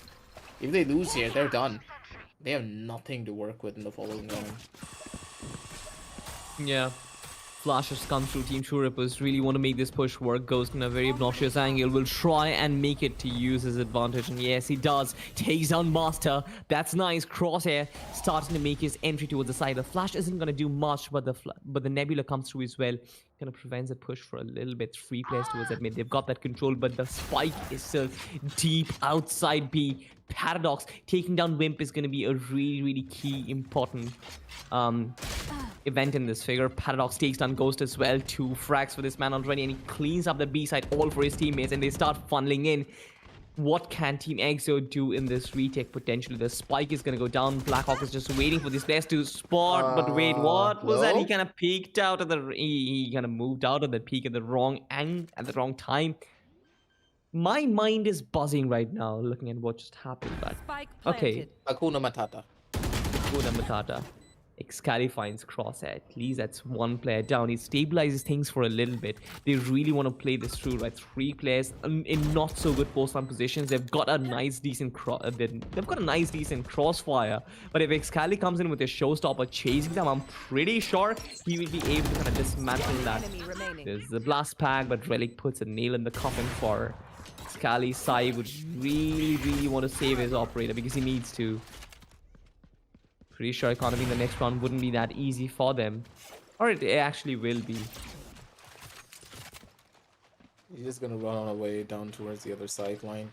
He's gonna get pushed. They're not gonna let him save. And Paradox, he's like running around all over the place. The Paradox like, I'm gonna get this operator. I'm gonna find all of these, and there's no way that you're gonna be running away from me. 7 and 11 here, Salty. They needed this round, and finally, True Rippers, they're now back on that driver's seat where they desperately wanted to be at. There's no way you can take them down. They're just going to be the ones to come on back even stronger over and over again. They're not going to slow it down, and that's how it should be. Because on this 7-11, if you let off that gas pedal for even a second, when you have the advantages of your own ultimates to use, you're going to be the ones to die out. But at the same time, Sai with this operator could just spell doom for multiple people if he's not careful. But then Anaswarm is going to push him back. They've got 4 ultimates on each side. I really want to watch what happens in this one because this is a really important round. Crosshair finds Excali in mid. This kind of gives him a lot of real estate to work with. Coast needs to peek out. He's got the wall. A nice little aftershock right there. They've kind of got conditioned to the fact that Coast always puts him on the top of those walls. Knife point will give him some information. They're starting to make their way towards a Heaven's territory, but there's an Anaswarm which pushes back. Wonderful use of utility from Team TEAMXO. They know this map so well. They're reading every single push that comes in through. Wimp should be using the lockdown any moment now because all of these players from Team True Rippers, they have made their way towards the side. There's only one defender that's going to be in this position. The showstopper trying to clear up the side. There is going to be no casualty with it whatsoever. Gonna fire it to the skies. Once again, no problems for Team EXO so far yet. They really want to work for the retake. Wimp holding the lockdown a little too much. Finds Crosshair. A clean shot for this man. Almost a rolling thunder coming in from Paradox. Is it lockdown initiated? Here it comes. Wimp with another frag. Clearing out a lot of the side. Goes cleaning out elbow. Master and Paradox kind of string something together. Ghost finds Master. There's only one guy left. Here's Constant rolling thunder. Yes, here it comes. Here it comes. Go for it, Paradox. He's chasing Ghost right now, hot on their tails. Finds him through the walls. No, misses. Paradox finds a third kill for himself. This is nice. Team True Rippers actually made this work. This was a really, really important run, but I'm really surprised that there was not a lot of ultimate usage from the other camp. Team EXO could have used that null command way too early, even before. Wait, did they? Oh, they did that? Yeah, they did use the null command. That's why Paradox was not able blind. to use his rolling thunder. This round would have ended a long time ago if Paradox was able to use that rolling thunder ages ago. But at the same time, you have to give it towards the side of True Rippers to use that ultimate at the best possible position. Paradox was able to make full use of it, place it down properly, and just play his cards beautifully. He put everything down on the table, and all the cards were in perfect sync. He won the game of blackjack. He had a perfect 21 score. And the house just lost, and Team EXO, they're going to be reading back from that loss because look at their economy. It's not looking that good, but who needs eco when you got to aim like that? Just take those shots, take those fights, take those wins, and Ghost, he's making sure that he deals all of the damage. Wow, look at this, man. Kind of a push coming in from side, not really checking those angles. He had no sound cues to work with because of the Cosmic Divine, but 2v4 right now. Team EXO once again kind of settling things, once again getting into the groove. They lost that run, but they didn't lose composure. They don't lose momentum that easily. And Team True Rippers, they're struggling at this point. They've got the side for themselves, but even if they do so, like, they can't potentially make it theirs because there's still Ghost in position. Paradox not checking the right angle. Ghost time and time again has been in this position. If not Ghost, there's always Wim. But Master finds him. Master, second one for him. A 1v2 situation. He finds a spot for himself. Oh my God, this man's getting away with on the this. verge of making this a 1v4 clutch. Probably he's gonna spot Blackhawk. Yes, he does. Master clutching it out. This man is an absolute god over there. Switching it on, turning himself into an aimbot like that. Every single one of those kills were one taps right in the head and it decapitates 4 players to extinction. Pardon me, I'm biting my own words because at this point, Master, he is genius. I did not expect this coming, but Team True Rippers turn around a round which they had no business winning, and Master deserves all the credit for that. This is gonna hurt Team EXO like a sore thumb. This is gonna stick out like a sore thumb, and they're gonna be livid because this was their round. This should have been their round, man. There's no way they lost this. I still can't believe what happened. Every single isolated 1v1 doesn't matter like that. They just got out-aimed. They got absolutely out-aimed and they got destroyed. How did that happen? He didn't even have to plant the spike. I understand there was... It's just their mechanical capabilities. I would say sometimes you just gotta give it to your opposition. Doesn't matter what you do, you could play that engagement perfectly and they would still win. No one could have stopped him from taking that win for them. Oh no! It could have been big. The showstopper was coming in, but there was players in main Wim. Will stabilize it a little bit, gets 2 kills over there, but the flash kind of nullifies that. He will be forced out of that position. Elbow has been cleared out. The Team True Rippers are yet they're far from clearing out the side for themselves. What are these kills going on? Finds an ace for himself. This man is holding the site all by himself. Exactly my question. What are these killjoys on? Master in the last round. Wimp in this one. Wimp sort of was to blame because over there I felt like Crosshair was in position to get 3 kills with a showstopper, but Wim did not check a main, because of which players came through and got down Crosshair over there. But I feel like he answered back in style with an absolute clean ace. What was that? all of them once again 1v1s. The first two were really good. Got to give him credit for it, but then Elbow was cleared off. But Team True Rippers are trying to kind of rush the issue a little bit. They won the round courtesy to Master's brilliance. That's good, but they should have actually retained composure in this one, because this was an impatient move, right? They didn't clear out the site and they got themselves a plant, and you're gonna pay for it. The punishment was big, and now they've got to fight with a bunch of specters. This is a force fight for them. This is a last resort, because right now it's match point for TEAMXO. Off your feet! I'm still in shock. What? And Wait, I'm still what? even more shocked. That was a slow orb coming on down through from the side of the defenders and Blackhawk. What is happening? He was flashed. He was flashed for days over there. How are you still alive? What is this round? How much? What? I have absolutely no clue. So many ultimates invested, but this casual lockdown can actually make it even worse. Paradox wants to take it out. This aftershock. Yes, it's nice. Paradox still lives to fight another day, but Excali finds him. 2v2 right now. Master gets another one. Master gets two more. This is still one more round for Team True Rippers. They actually make it work. They're not giving it up to TEAMXO. They're still fighting for it, and the dream run continues once again. It's been a healthy trade of rounds, a round exchange galore, if I say, between Team True Rippers and TEAMXO. But if this continues to be the pattern, the TEAMXO should be winning it out in this one itself, because they're the ones who are at map point currently.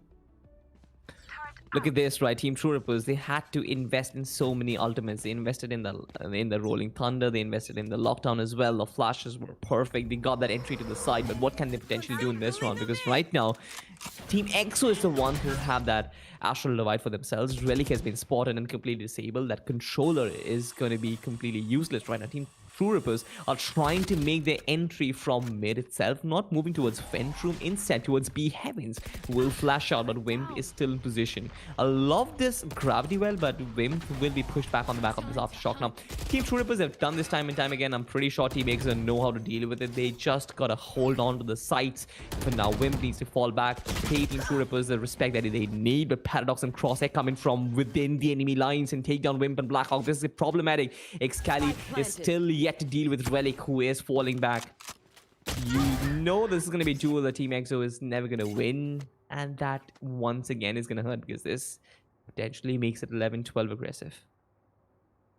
Just invest the revive right now. Get a gun for your teammate and just hold on to it. You have no money whatsoever, so trying to survive would be the better idea, but they're not investing in anything right now. Just want to wait. They just want to play it slow. Maybe get a gun for themselves, and that's all that they need to find. Slow and steady wins the race here. And Relic! He's going to be good for one. He's not going to be good for the second one, but he took down the player that he really needed to take out. Now, without any form of resurrection, they don't have guns. They don't have heals. They have nothing. That was such a crucial kill to get, and the fact that they did miss it is going to cost them here. Sai's the only one with the gun. And Paradox, he knows exactly where Sai is. Sai's like, I'm right here behind you. I can hear you, but sadly I can't wallbang you.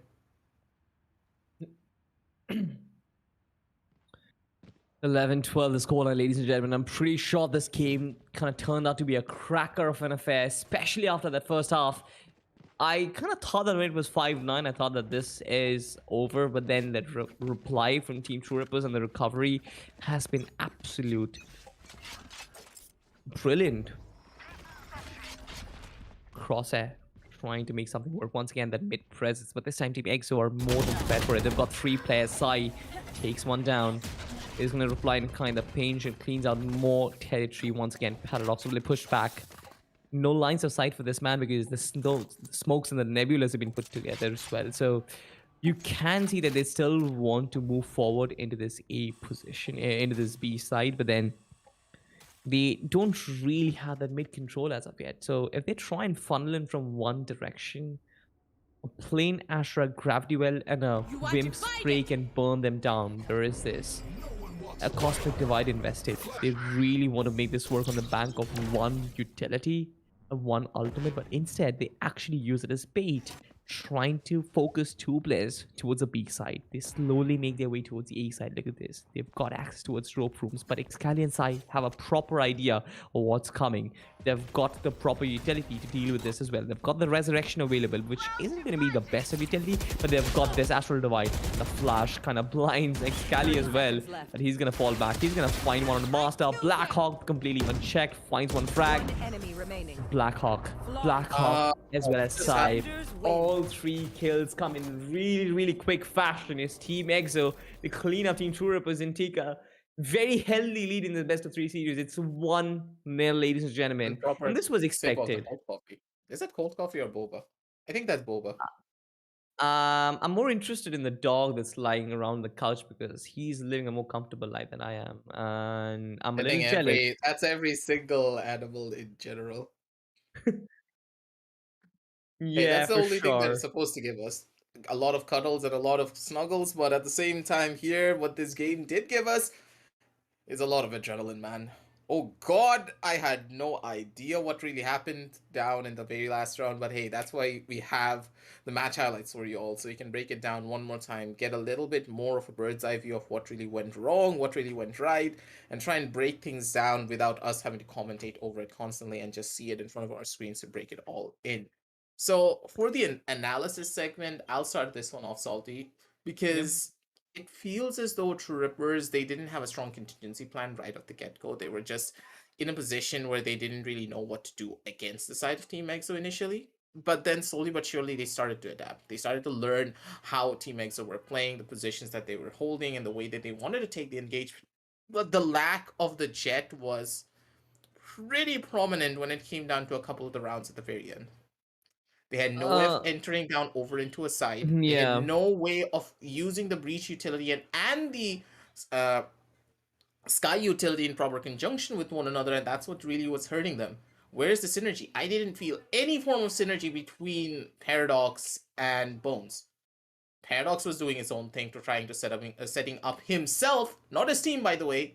He was setting himself up for kills, Yeah. while Bones was setting up his teammates, and Breach is not really a character that's self-sufficient when setting himself up for kills anymore after a lot of his recent changes. Yeah, he's better than before, but he's better suited with a duelist to just set up and just rush into a side from. Absolutely, the lack of a duelist was certainly visible over there. But I feel like when you mentioned Team EXO, kind of Team True Rippers coming in without a contingency plan, it kind of felt right because most of their attack was kind of mid focused. Now I understand that mid is going to be always an important territory to venture out, but then the duels that they lost towards the B main territory, the A main territory, just doesn't justify the fact that they were going for a two-way pinch, right? They were trying to access mid. They were also trying to get in through mains as well, and that is what you generally do, right? But if you constantly lose one part of the site, and try and focus on another part of the site, then it just doesn't really make sense. It just doesn't really add up. The first half was sort of really healthy. I kind of felt like both True Rippers and EXO had a really good chance of winning the game, especially when like it was 5-7. I thought the Team EXO once again might struggle to finish off the game, but Team EXO, they came back really strong, win the pistol round, win the subsequent round as well, which kind of made me think that, all right, then let me eat my words, because right now Team EXO, they're the ones who are in a controlling position. But as soon as they say that, Team True Rippers, they put a halt in their run, right? It was 5-10, and then suddenly Team True Rippers, they started the descent and they got really close, right? This 13-11 scoreline is a pretty close scoreline, I must say. This is like one run away from overtime, literally. So if you look at a Team EXO, they played it to perfection, but they had to rely very much on their ultimates. The ultimate situation was really good. I feel like the lockdown investment, the usage of the Rolling Thunder from Paradox. Paradox in general was a really good player, like as he always is. Doesn't really matter what agent he's playing, but this time with the breach as well, I feel like his contribution was really big. But there were individual performances which cost them rounds. For example, this one from Master, right? This was one round which they really needed, and he clutched out for his team. But then the next round, then there's going to be Wimp, who gets an ace all by himself, which really shouldn't have been offered, right? Team True Rippers get a little ahead of themselves, right? Try to go for the planting of the spike without even clearing out all those corners. Yes, definitely Bones does check elbow, but then he doesn't really extend on the back of it, right? No flashes used. he basically settles in the fact that there is nobody in close proximity, and now that we have enough space to actually get ourselves into planting position. But that is not the case. Team Choripers, they were in constant strive to win the game. They got themselves in nice position. They had players who were winning those 1vx duels. Paradox coming up with multiple 1v4 clutches, if I remember correctly. But Team EXO looked like a more rounded unit, in my opinion, aggressive. Yeah, EXO, they just had much more of a better plan. They knew what they really wanted to do, and right at the very end, that flawless run pretty much dusted the entire thing off, being like, hey, here we go. This is what we can do with this composition. This is how we can take the fights. But once again, I personally would say that the KO, yes, it was a lot more better than what we saw against the side of Velocity, but was it game changing? Was it a person that was leading the charge? I don't think so. The KO still is going to fall into that category of me being like, you need that extra duelist if you want to keep that KO, or if you don't want to pick up that extra duelist, just pick up a Breach or a Sky. Play it on something like that. But once again, like, this is my personal opinion. I hate this composition for my own personal reasons because I've seen it just fail way too many times if it doesn't work out properly. But looking at the scorecard, though, you're not going to say that now, are you? 24 kills for Excali, Wimp with 22, he deserves way more, Ghost with 20, Sai with 13, Blackhawk with 12, TEAMXO, they performed all across the board, utility was strong, positions were prime, and they knew exactly what they wanted to do. But for True Rippers, it was a lot more rough. 20, 17, 14, 12, and 5. Bones wasn't really having the best of games, but at the same time, with the double initiator composition and the Breach facilitating himself over his teammates, yeah, it just doesn't work like that. It's not really a relationship that you can even work out in this sense, because the way that the Breach was playing, Paradox, he's much more of a player where he's going to be able to set himself up, but when he's trying to set up his teammates, he's not that type to play that support. So in a way, that's a little bit of a heartbreaking story, but hopefully the side of True Rippers are going to be able to come on back in map number 2. It's the map of Haven, ladies and gentlemen. It's their home map. It's their home turf. Or will Team EXO be the ones to send them back home? That's what we're going to be finding out soon enough. We're going to be heading on down over into a short break. We're going to be setting up game number 2, and we're going to be back with you real shortly with the LG Ultragear TC Gauntlet Season 3, powered by Crucial. Our apparel partners are 656, accessory partners Cosmic Byte, and our esports partner is none other than Aimlab. Don't go anywhere. We'll be right back.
the legends of memory and storage.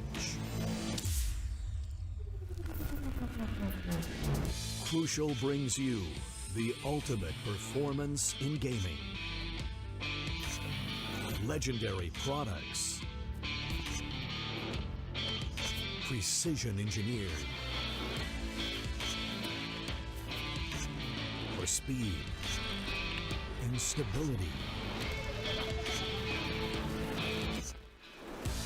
Crucial ballistics.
And welcome back, ladies and gentlemen, to the LG Ultragear TC Gauntlet Season 3, powered by Crucial. Our apparel partners are 656, accessory partners Byte, and our esports partner is none other than Aimlab. We are now back on the hot seat once again. Team EXO taking a not a really a landslide of a victory. Actually, it was a landslide going in the favor of the side of True Rippers initially. We honestly thought that we were going to be heading on down over onto overtime because of the performance that they were putting up on the map of Split, but that breach kind of caught up to them at the very end, and the flawless round from Team EXO was the final nail in the coffin.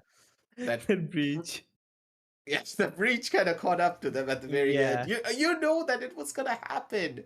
Paradox, he Yeah. was facilitating pushes for himself, and I don't blame the man. He doesn't play the breach as often now, does he?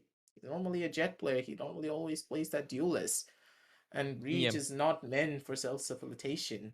Even if they had a Reina, things could have been a little bit more different for them, but I digress. It just didn't look as strong as you would have hoped for. But heading on down over onto map number 2, the home turf of True Rippers. That's where the real fun is about to start here, Salty.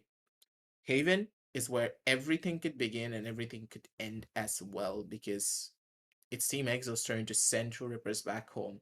Will it be a 2-0 or will it be a 2-1? That's what we're going to be finding out right here and right now. You mean a 1-1, because 2-1 for that Team True Rippers, they really need to win this, right? At this point, like I kind of feel like Team True Rippers, they're settled into this best of 3 series. They are aware of how the playstyle is going to be from Team EXO. They've done multiple duels with them as well. With that being said and done, I feel like Haven is warming up, ladies and gentlemen. The agents are going to be picked up right about now. There are certain agents that are being locked in as well. Sai on the Sova, no surprises. Wimp on the cage, no surprises. Excali is actually playing the Jet. Paradox back on the Jet, the Korean lady that he loves so hardly. But with that being said and done, we also have to think about what the next approach is going to be. Is there going to be a double initiator? We have a double initiator on the side of TEAMXO. Now, Ghost is playing the Astra. We have talked about it. Ghost is a fantastic Astra player, especially when there is a double initiator composition that is coming in from TEAMXO. Blackhawk forces himself to go to the breach. The breach is a menace on this map, can cause you a lot of problems, especially with the rolling thunder and the fault line. The fault line from a mile away can daze you out, right, and facilitate the attackers to push in. That is a very big asset that you have in your arsenal. I'm pretty sure Team TR would try and go for something of the similar sorts, with Bones this time is playing the Astra with the Team Master. Pretty sure he's going to pick up the Sova. He is the default initiator for the team. Relic on the Cypher, no surprises. Crosshair will pick up this guy. So we've gotten a very similar composition, right? We've got a Sova in a Sky versus a Sova in a Breach, right? That is the primary difference. I'm pretty sure it kind of comes down to personal preference. At one point, you're kind of preferring flashes, a comfort of flashes to a little bit of intel, right? You get that intel, you get that information with the Sky, which you don't really get with the Breach, but the rest of the lineup is literally the same. You've got the same controllers. You've got different Sentinels, which again is sort of comfort pick. You prefer the Cypher over a KJ, that's a choice. And then in terms of the duelists as well, I feel like it's literally jets all over. So yeah, we're gonna find some anime jets flying around in the map, but that's what Haven is for you.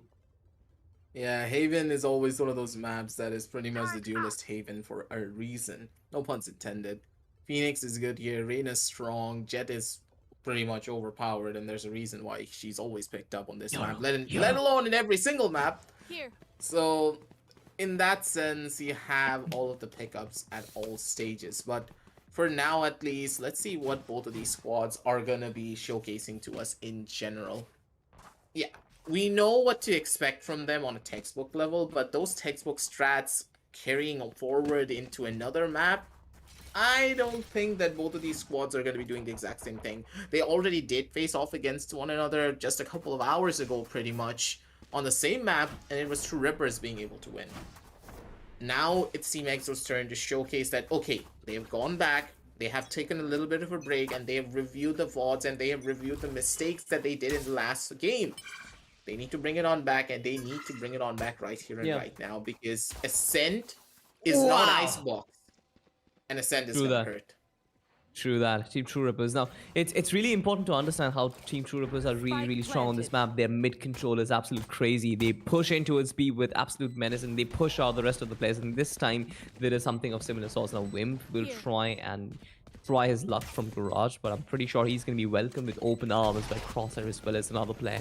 Not really sure who that was, but with all of this happening, there's one guy hiding inside the smoke as well. Wimp finds Bones, actually peeks out the right angles. Ghost finds one other as well. This retake is actually looking good. Crosshair finds another one. This looks promising. Team True Rippers, they're making it work. T-Fuse being stuck, flashes coming out as well. This is an absolute brawl in mid, shock dart, or rather it was a recon dart. Another kill comes in. Will the defuse? No, not anymore. Master finds a quad kill for himself. He will go down as well to the spike, but that's all it mattered. Team True Rippers, at the end of it all, nobody survives, but they got the round for themselves. This was a really hard fought round, a very chaotic round in mid, but this was something to cherish because this was an all-out brawl. And I'm pretty sure these rounds are hard to get, but this is literally the storyline aggressive that we're going to get from the map of Haven. I'm pretty sure Team True Rippers will try their best to make a comeback, but TEAMXO, the kind of promise that we get to see from them, the kind of potential that we get to see from them in trying different strategies and trying to be unpredictable, I'm pretty sure they will put up a fight.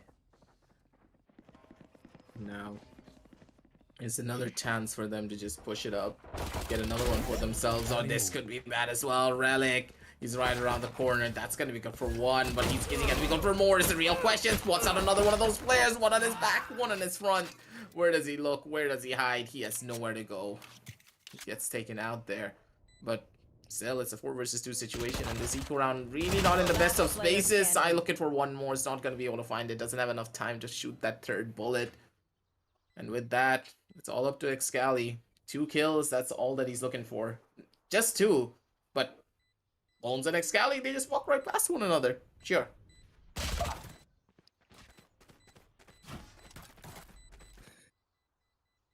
Excali will give up. Bones finding the frag.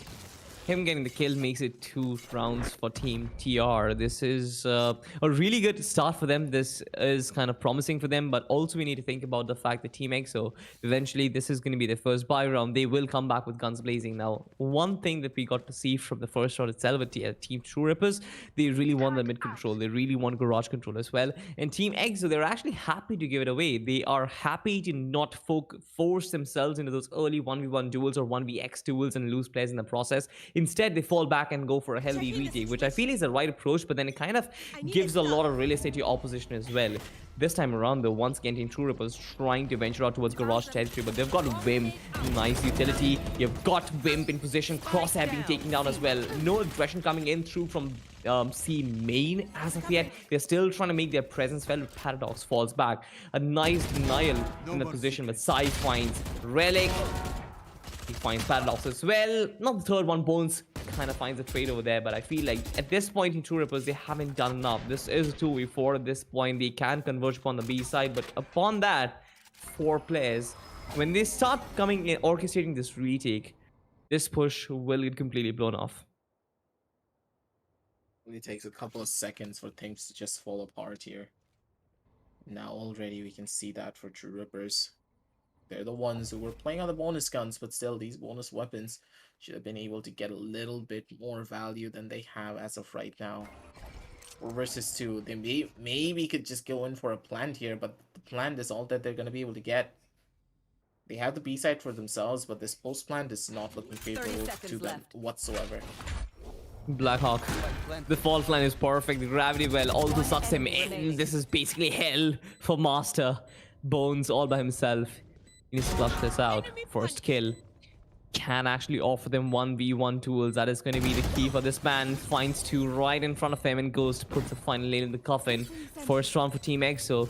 They kept it relatively clean. Got 3 weapons up and running. But the losing those 2 players can be important, because I feel like this was a more of a decent bonus round for the side of Team True Rippers. They got 2 kills. Also got the plant down as well.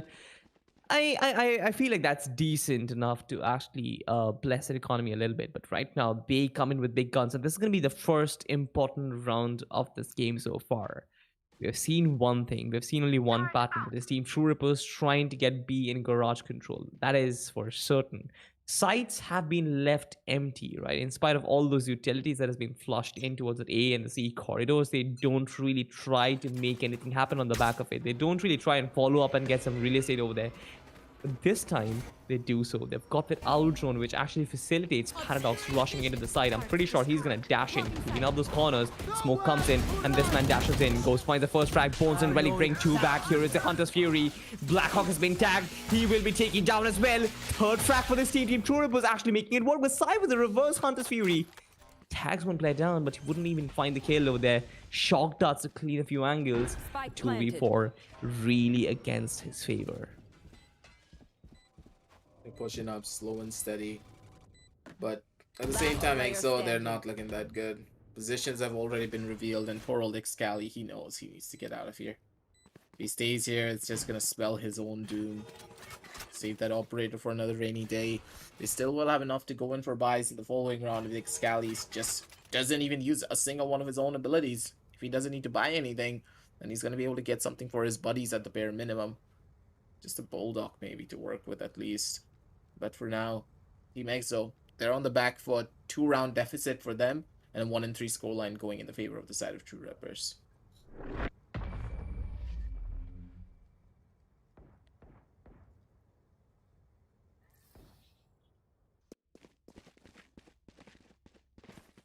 Now 3v1. I mean, 3-1 the scoreline. Now, it's really important for us to understand that Team EXO, this should have been an important round for them. This was an opportunity for them to kind of snatch the game away from Team True Rippers, because we know how deadly Team True Rippers is, especially on their attacking rounds. They don't really give space to the opposition, especially the defending team, to even breathe some air. Their pushes are fast, they are very determined on which side they want to hit, and there is no second guessing.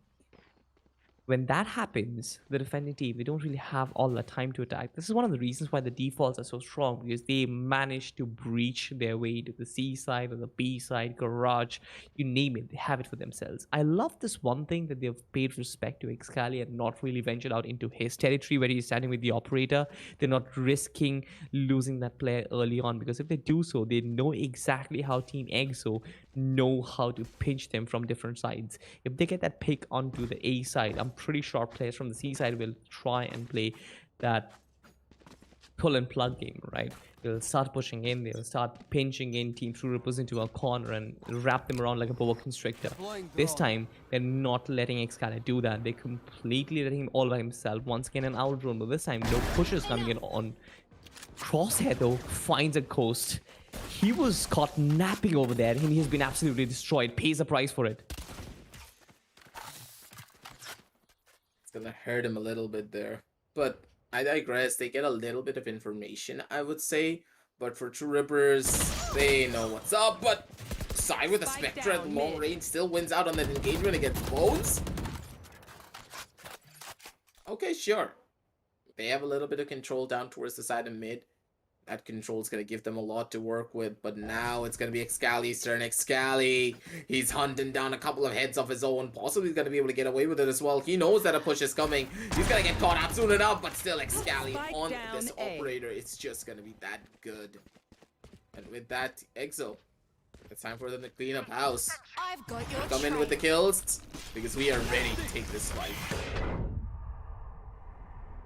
Oh my god, 3v4. This gets really dicey from this point. Excali is still holding this position on the back of the smoke, but there is going to be no more aggression from that position. Team True Rippers, they decide to fall back. Yeah, right. Good way to actually plug yourself in. Nice branding work. But 12 now seconds. You know how I got my name. Yeah. Understood, but the operator.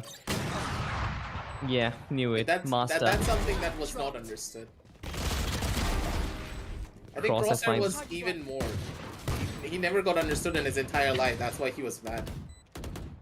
Alright then. Maybe. Somebody that does understand him is going to be his quad K right now. There's sheriffs happening, Blackhawk going absolutely berserk, but Relic coming back in style. Now this was really important in True Rippers. I like this approach from them. Once again, they're not very adamant on pushing forward into that A side, even when it's not happening. They decide to fall back. They decide to kind of reinforce themselves, regroup, recuperate from what happened, mourn into the losses of their two players already, and then strengthen themselves to push forward towards the B side.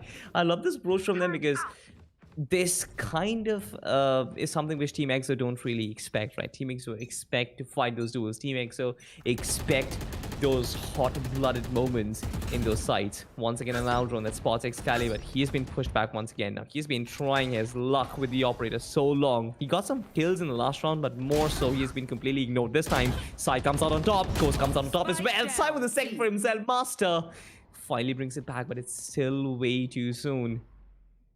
2v4 right now. They've got 3 ultimates to work with. This looks like TEAMXO. They've got this in their bag, especially on the back of those dry peaks. I don't really understand. They had this nice advantage. They didn't really have to throw it off, did they?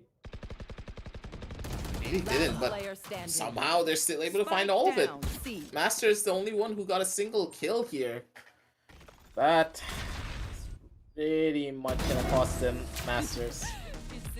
He's just caught out, and Wimpy's just laughs it all off. They knew, and now TEAMXO, they're back in the driver's seat once again. Winning out on this 3 versus 1 situation will give them that opportunity to finally stabilize their eco. Their eco's been hurting quite a lot, and with this win, they're finally in a better position to try and take the following engagements with style. But they cannot rest just yet. They need one more round to properly stabilize and get that operator once again in the hands of Excali, because Excali with the op, I think he's going to be the only saving grace for this immediate raw rush push that is coming on down through from all the members of True Rippers. Excali all by himself through the smoke, taking a lot of those shots, tanking them to his grave. On one actually, angle, because you can never stand there. Yeah, you'll understand. You're a good player. For me, if somebody hits a shot through the smoke, it's mostly like, bro, he's hacking in chat. Well, these players do look as though they're hacking. Have you seen them shots, man? Even at the professional level, even at the highest rankings, if a player hits shots like that, it's like, okay, bro. Some of these are okay, bro moments. Okay, bro moments, right? But we've got some interesting lineup of events right here. We have got 3 ultimates invested so far. We've got lockdown, we've got natural divide. The plant has been denied. 3 players have been detained. Look at this, right? They put in the lockdown, but that Rolling Thunder was so perfectly timed. They did not allow them the time to move, and that got 3 players detained. This is pitch perfect retake coming in from TEAMXO. 2 players alive for Team True Rippers. All that they can possibly do, try and stay alive. We've got 16 seconds on the clock. Try and play for kills. First one, Wim gets a 4th for himself. Wim finds that. Wim finds it. Ace! Once again in this best of 3 series. Second time in this best of 3 series. He got one in the last map of Split. This time, once again, the lockdown was really important, but something which was more important, because of course, like, I understand 3 players were detained. I understand that the Rolling Thunder also played a part, but an ace is an ace, man.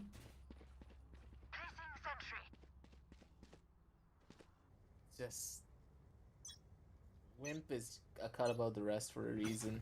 And this is what I mean. Wimp is not the flashiest of players, because you won't notice when he gets the ace. He's like that kid in the back of the classroom that you think that, oh, he's harmless, he's not gonna do anything. Then he starts acing every single test, then starts stealing your girls, and then just randomly gets a girlfriend around the corner, and the girlfriend that he did get was your crush.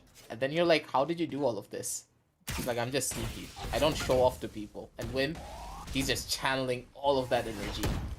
He doesn't care. He's gonna win it out, no matter what situation happens. But now Paradox, hello? Bye-bye. Aggressive, I'm going to tell you one thing. You're really, really bad in giving analogies, right? I don't understand what you said about crushes over there. But thankfully, we have an anime jet moment in this position. Paradox with the classic does find Excali. Recon that comes in. Sai with the collateral. Did he get 3 kills over there? What? Probably 2. What just happened? 30 seconds A left. flurry of trades happened, for sure, but 3v2 right now. Team True Rippers once again reconsidering this push. They're moving towards the C side. They've got that side for themselves. They can plant the spike and fall back into positions, right? They've got the Hunter's Fury that they can bank upon. But look at this side. If he connects one single shot at that laser beam, Master's gonna fall. He doesn't. He actually brings out the Hunter's Fury in a really, really good moment, because now there's the opportunity for Master to plant the spike. He's done it once again. The smoke is in position perfectly. Wim does find. You just had one job to try and protect Master. He had the Hunter's Fury, right? Bones had one job to try and protect him when he was trying to use that Hunter's Fury. Wimp will always push him up. Even had he used that Hunter's Fury in the position, Wimp was always going to push him up. But a lot happened in the A side aggressive right at the start. Excali versus Paradox. Knife going berserk, the operator, the shorty, the classics. We had literally 4 weapons used in the duel. Up, drop, dashes. But Sai, what was that? Why do you do that? By doing side things. Sai doing side things, right? It's less of an analogy. It's literally so funny. Like, this man peeks out, gets 3 kills in a flash. It's just, I don't know what is happening, but at the same time, I'm loving all of it.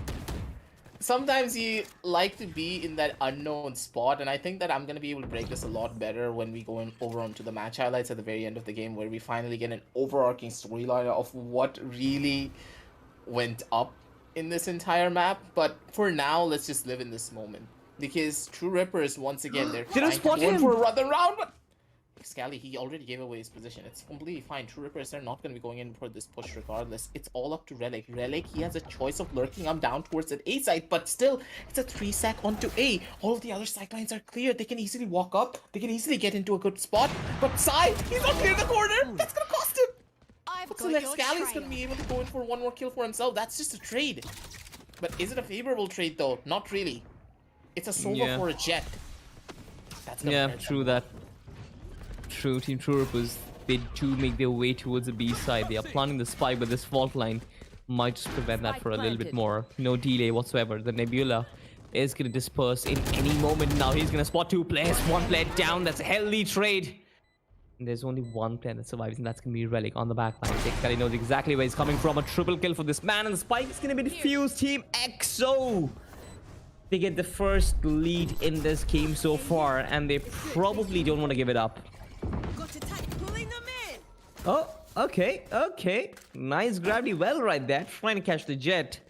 Boss was flying away, but Excalibur deserves so much praise in this one, especially the way he orchestrated that round. As soon as the Nebula dispersed, aggressive, like 2v2 it was. And I kind of thought like it's really important for True Rippers to kind of survive that. They tried to double peek every single player that came by, but then Excalibur was there. Like it came out on the right end of the trades, right? And that is what it actually matters. This time, an aggressive garage push. Excalibur will actually fall back. But Bones destroys Wimp over there. Excalibur is still trying to get away from murder right now. Blackhawk knows exactly that garage has been given out. He finds Bones through the smoke and takes him out. This is interesting. Ghost trying to guard garage so far. Team True Rippers, they had garage for themselves, but now they're falling back. They're reconsidering this approach, but they don't really know that the Jet is in enemy territory. But Excalibur finds him, takes him out. Paradox acknowledging that because he has no other option. He's not gonna live to fight another day anymore. 3v4 right now. Despite the TEAMXO. Relic? What are you doing here? No, Relic, no! No, Relic! Tried to stop them coming in from spawn, but he probably didn't expect so many players pushing up. Team True Rippers once again in this dire situation of 2v4. Master will be overwhelmed with 2 players out there. They know exactly where Crosshair is going to play from, or probably they don't. The first track comes in from a shot. It's going to be Sai who pops up and pops this as well. 6 round for them in TEAMXO. They start looking dominant. They extend their dominant fists and they make True Rippers cry. That's just a sad situation. Relic, he just needed 1 kill, just 1. If they wasted enough time there, I'm very sure, I'm 100% guaranteeing you the fact that they would have won this round. That is probably what he's explaining to his teammates, right? That he is explaining what his approach was. He wanted that kill, but he kind of failed, and that brought the round crumbling down. Was it really worth the risk aggressive? Because they could have actually orchestrated this 3v4 retake. They could have got themselves nice post-round position inside the site itself. It's just... Now it's another Ghost! What the hell? I know exactly. He gets poor old Paradox got absolutely demolished. He got dumpstered on. Oh god. What the flash is that? Blackhawk! Oh, but Blackhawk, he's panicking. He's panicking. He had all of the flash kills, but he panicked. He didn't know who to shoot. Too many targets, too many positions, too many holes, and Relic, he's trying to go in for a knife play of his own. Wow, what a round already. What a round already. We have had so much. Excalibur missing shots, but Wimp doesn't. Really spot the players. Really spot. Crosshair though. Crosshair peeks out, finds Wimp napping, takes him down. The operator sings the songs of dead Excalibur. Out there, the owl drone. Look at this. It's such comedy of errors right now. Both the owl drones just playing with fire, trying to play with Excalibur. Trying to read his mind. Nobody expected Sai to come in from, and this is what he can actually do. Takes both of them down. This man confirms and reensures that defuse coming in from Excali. Excali was tagged with that outro, not Sai. Sai used that opportunity, pushes up. Nobody expects him. He destroys their skull right at the brink of death. This is the coordination that Excali and Sai have actually built up from years and years of playing, and this is one of the reasons why Team True Rippers are struggling against this duo. If it's not Excali, it's got to be Sai. But what is Sai doing right now? He's got a very, very evil gun in his hand. Using his experience to try and kill them now.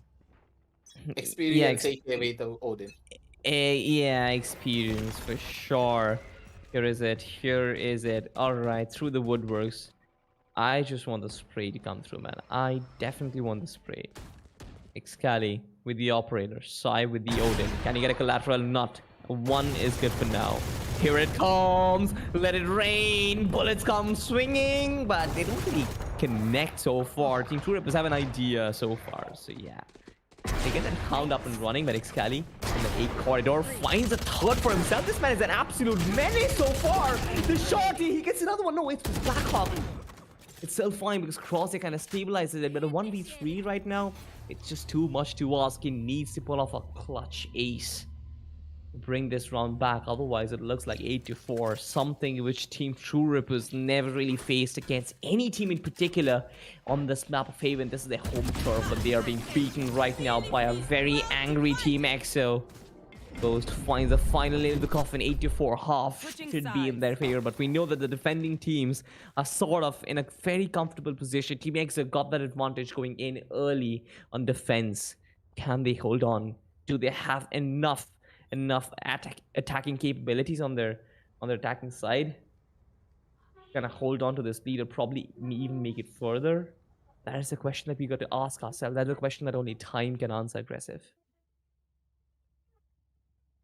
With the 8-4 scoreline, we know that Team EXO, they have all of the advantages in their favor, but what they do not have is the comeback gene that True Rippers pride themselves in. This is their home map. This is their time to shine. And especially when True Rippers, their backs are against the wall, that's when they really start performing. And it all should start with this Piston. This Piston carries so much more weight than anything else just because of the way that you can take an engagement. But Masters just gets a casual freebie. Yes, he does. It's an absolute brawl. It's a mega warfare in the seaside right now. All of these bullets flying in players' bodies falling. Sai finds Relic out of nowhere. TEAMXO they make it work, but Crosshair, nobody knows about his position. He's gonna find a Wimp with his pants down. Yes, he does. Misses all of the shots. I'm crying right now. I'm crying right now. Wimp looks back, puts one directly on the head. This is one of the reasons why Aggressive, I always say that Wimp is one of the best aimers. I wouldn't say the best, but he's one of the best aimers that we have got in our country. And he never really misses. There's barely a few times I've seen him actually whiff a lot of his shots. He might, suffer in terms of gameplay or other ways, but when it actually comes to raw mechanical skills, this man is an absolute monster. Paradox this time pushing up early. They've also pushed up early towards the seaside as well, but they've actually made their presence heard. They're being very vocal about their pushes right now. They are being spotted themselves by choice. Crosshair finds one frag on the back of that push, but that's basically it. They still got 4 Spectres up and running, which should be easy for them to make use of. Wim finds one on the Paradox, and now he's in enemy territory. He can kill them from within. But interestingly enough, the players from Team EXO aren't really pushing up the A side. Instead, they're going towards a B side, which is kind of understandable. But Sai with the classic, really. One enemy remaining. Yeah, it's Wim's turn to find one more. Close it all out. Send them back home. It's gonna be a 10-4 soon enough with the first initial buy round coming on down in. It's gonna be Bones speaking out, Ghost spotting out the shoulder, and with that, it's gonna be the final kill. 10-4, 2 more rounds over until we head on down to match point, ladies and gentlemen. It all starts here. If TEAMXO are able to win this, I think that we're going to be crowning our first grand champion. We're going to be counting on towards Grand the finalist. finalists. Sorry. Yeah. I'm pretty much in a state of shock as well, because look at the way that Team Troopers are playing. Is this how you expected them to play? No, man. No. To be honest, even in the last game that they played, they were really free, right? On the map of Haven, they got the B Team EXO on the map of Haven, and they made it 1-1. And I really don't expect them to kind of not do the same. Look at this. Paradox finds Excali, but he actually pushes up.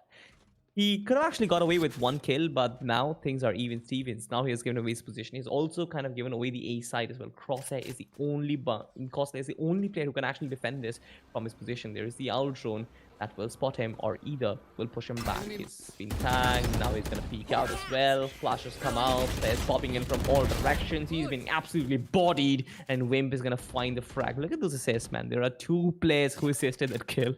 3 players shooting at 1. How do you manage to survive? You don't. Once again, Garage has been sort of delayed, but I'm pretty sure they look to kind of head the B side. Now, there is Relic in position. He will be sort of a menace, but his position has been tagged. There is reinforcements as well. Wimp will be taken down. Relic is in position, but Sai and Blackhawk, they bring things back. Master coming in to probably aid the team, but a nice fault line that's going to stun him. The Nebula is going to disperse him now. Probably know where he is. Just needs to peek out. Make those duels 1v1s. That's how he's gonna win this. And aftershock. Close peeking out. Sai peeking out as well. He's never gonna survive that for days. 11 for the scoreline, ladies and gentlemen. Team EXO en route to making this 2-0 and sending Team True Rippers home and making themselves the first, or rather the second, finalists of Gauntlet Season 3. Now, I am in a state of shock as well, aggressive, because I agree with you. I never really expected this. I thought that this is going to be a 3-map series, but the way things have turned, the way Team EXO have shown up on the map of Haven, they're walking around the park, it seems like. This is what I meant. I feel as though Team EXO, they've done their homework. They certainly have. Team True Rippers, they just don't really seem to have an answer to the questions that Team EXO are posing right in front of them. And I feel like they've given up. There is... Alright, board exams. Alright. Speaking of board exams, I'm pretty sure a lot of you guys must have had your board exams as well. I wish you best I think of luck. that True Rippers are in the same state. Maybe. But I'm just saying, if anybody needs any help, you can DM me. I'm kind of a good student that way. Like, casually just flexes. He advertises himself for that and a match point situation. What a caster. But Excali is gonna make sure that he grabs our attention instead of Salty. Good shots, good plays, and Excali, his head's gonna get spotted out. The bun's gonna be there, the white hair. Let's go in for the engagement, but this swings out with an ult, and he's gonna be able to take down 2. But the attacker side of Killjoy Lockdown's gonna be able to get even more value, sending it down over to a 2 versus 2 situation. What? Spike planted. Relic does not release that trigger. He kept on pressing and pressing. Finally, Sai is gonna find him. The operator shot misses. Paradox, that was a golden opportunity. He finds close. He can actually stick the defuse. There is the recon dot. The knives miss. Team EXO side. The captain brings it back. We have our second finalist, ladies and gentlemen. 34-2-0 the scoreline in this one. Team EXO, they win this in style and with comfort as well. What a way to actually bring down Team True Rippers. This sort of breaks a lot of dreams, to be honest, but also Team EXO, this has been a performance and a half for them. So, they knew. They brought it all down, they took it all away, but hey, True Rippers as a squad, there's always going to be those smiles. They always have that laughter. I think that, in general, they're going to be really happy. Hey, the stream's open up in the background. Yeah. They're already there. Paradox, Yeah, I see it. He's also like, oh god, what's happening here? What did we just do? How did we all break apart? But he's typing down in the chat. I can already see him. Hey, where's my phone? I need to find my own phone, and I'm gonna need to see what Paradox typed up for all of us. But I digress. I'll give the side of True Rippers the benefit of the doubt. I'm gonna Mm, say that hey, it's okay. They did lose out, but at least they have those smiles on their faces. They had a really long day. They already did take a fight against the side of Team EXO, and I think in general they were not prepared for any of this, and the strategy just wasn't there. This is not the True Rippers that we know. This is not the True Rippers that we have seen throughout the yeah. entirety of the Gauntlet, fighting their way up tier to the top three situation. But for now, let's head on down over towards the match highlights to get a bird's eye view over this entire thing, try to break it down a little bit more because this entire game was really confusing. It Yeah. felt as though a lot of the plans being done by True Rippers were pretty much them just winging it, Did they really and have that's it. plans, to be honest? Yeah, Like, they were I winging it, as I said. exactly right. Like they kind of approached this in a way where they thought that they will be able to break open into sites with their aggressive pushes. They are fast in those executes, and we know that. But against this EXO, it just didn't really work out. Now, just like you mentioned, I feel like Team True Rippers, we saw their best version today on the map of Split. They were really, really competitive. This was one round where I knew that if Team EXO can do this to Team True Rippers, they can probably do anything. And this was one time where Wimp really showed up. This was the second ace for the day. He had one ace on the map of Split, one ace on the map of Haven, and this man destroyed the opposition single handedly multiple times, clutching out rounds which he had no business winning. I understood the team EXO kind of were feeling themselves because they were on the right side of the trades right from the start. They also had the benefit of confidence right at the start as well because they kind of started on the defensive round of things. We always tend to say that Haven is sort of attacker sided because you have those three sides, you can keep the defenders at bay, but on paper, that is just on paper. I feel like in practicality Haven is much more defensive oriented. If you look at the recent statistics, if you base your analogy on statistics, you would understand the defenders are always coming out on top on this map.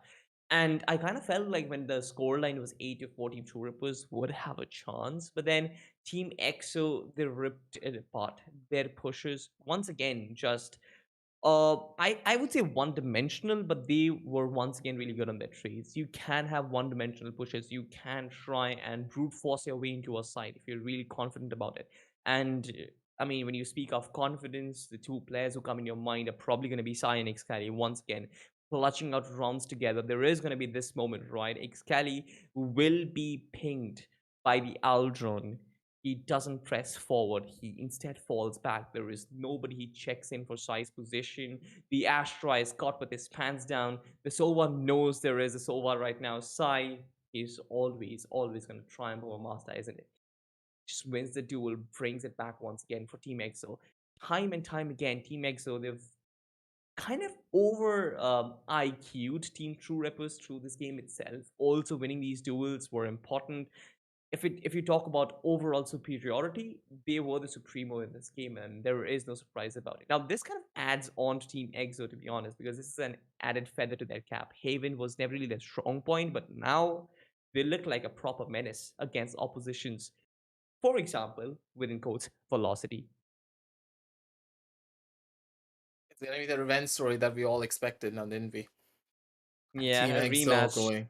Yeah, this is the rematch, and this is the chance for Team EXO to showcase their medal, not just get a 2-1 loss, but try and get a 3-0. Because you gotta remember, ladies and gentlemen, the match that's happening between EXO and Velocity at this stage at the grand finals is going to be one for the books, and it's going to be something to remember as well. It's going to be a best of 5. It's going to be another moment for the side of EXO to shine and showcase exactly why they deserve to be at the number 1 position. They have a second chance of trying to beat the greats, and this second chance is not something that you want to give away anytime soon, especially not in a 3-0 scoreline. Best of 5 is going to be difficult, but for now, they can pat themselves on the back and they can get a good night's rest because Team EXO, they deserved it. Sai with 18 kills, he was an intense player throughout this entire map. He was able to take full control. He swung out, he took engagements, he took battles, and he took them out in a matter of seconds. Wimp with an ace, Ghost with his consistent frags and his gravity wells, and of course his nebulas. Excali being an absolute menace and a demon on that operator, just swinging out of angles and taking fights. And Blackhawk ever so consistent when it comes down to his own utility usage.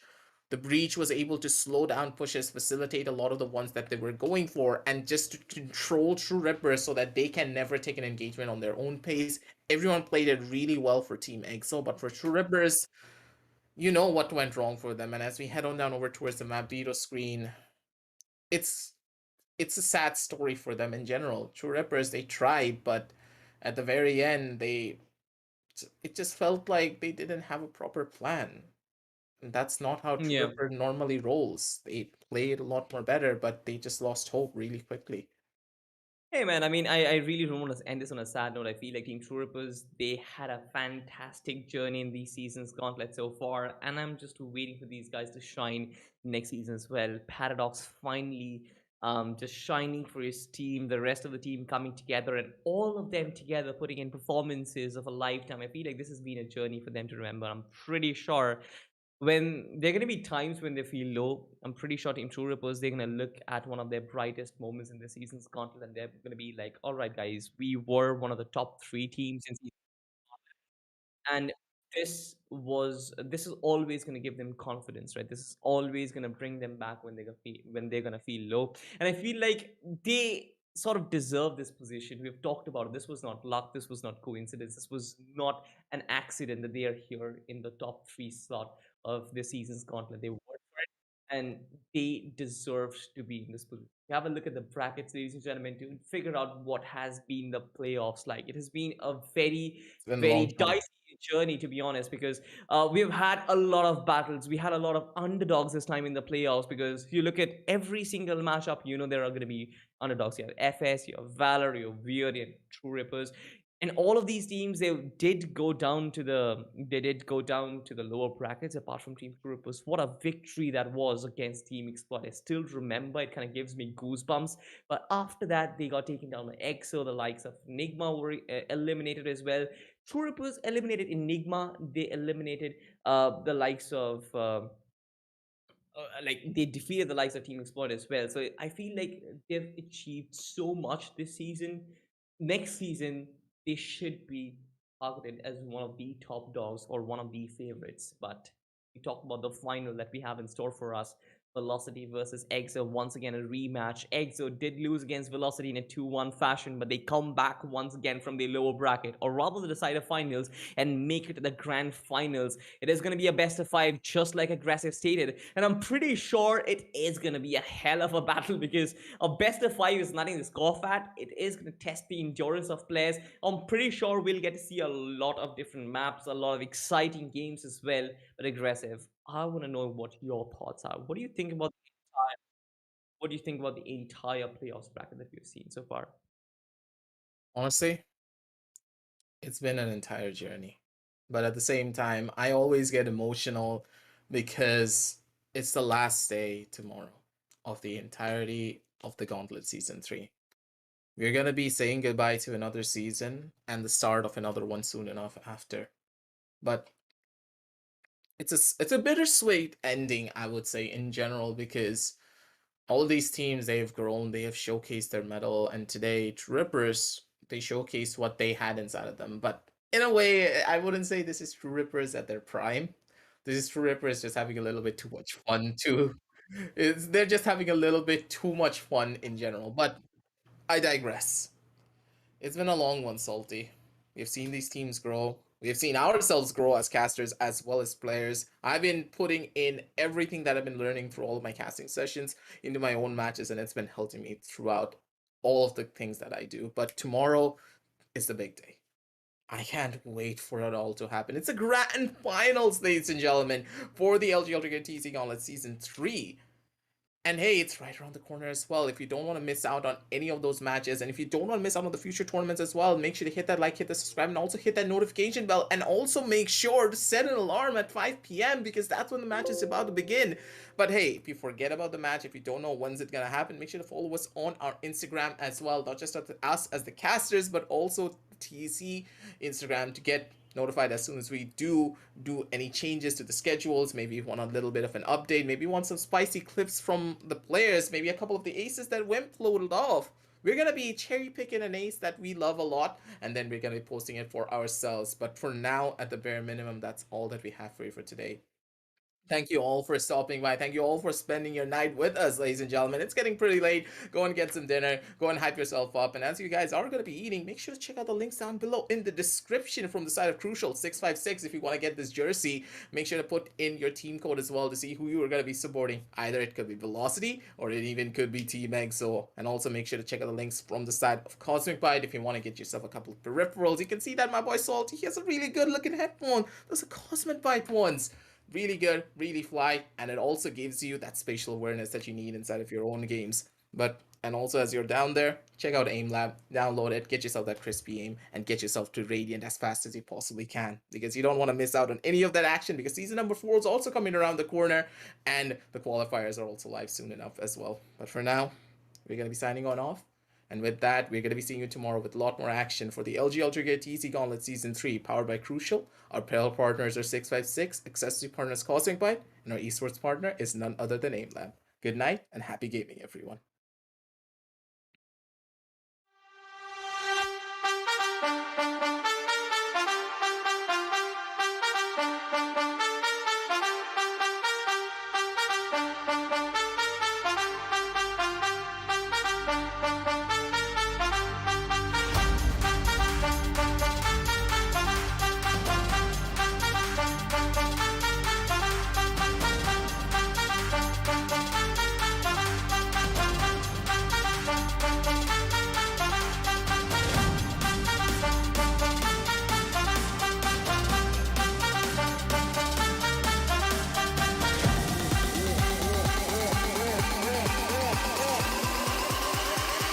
One, two, three, let's go.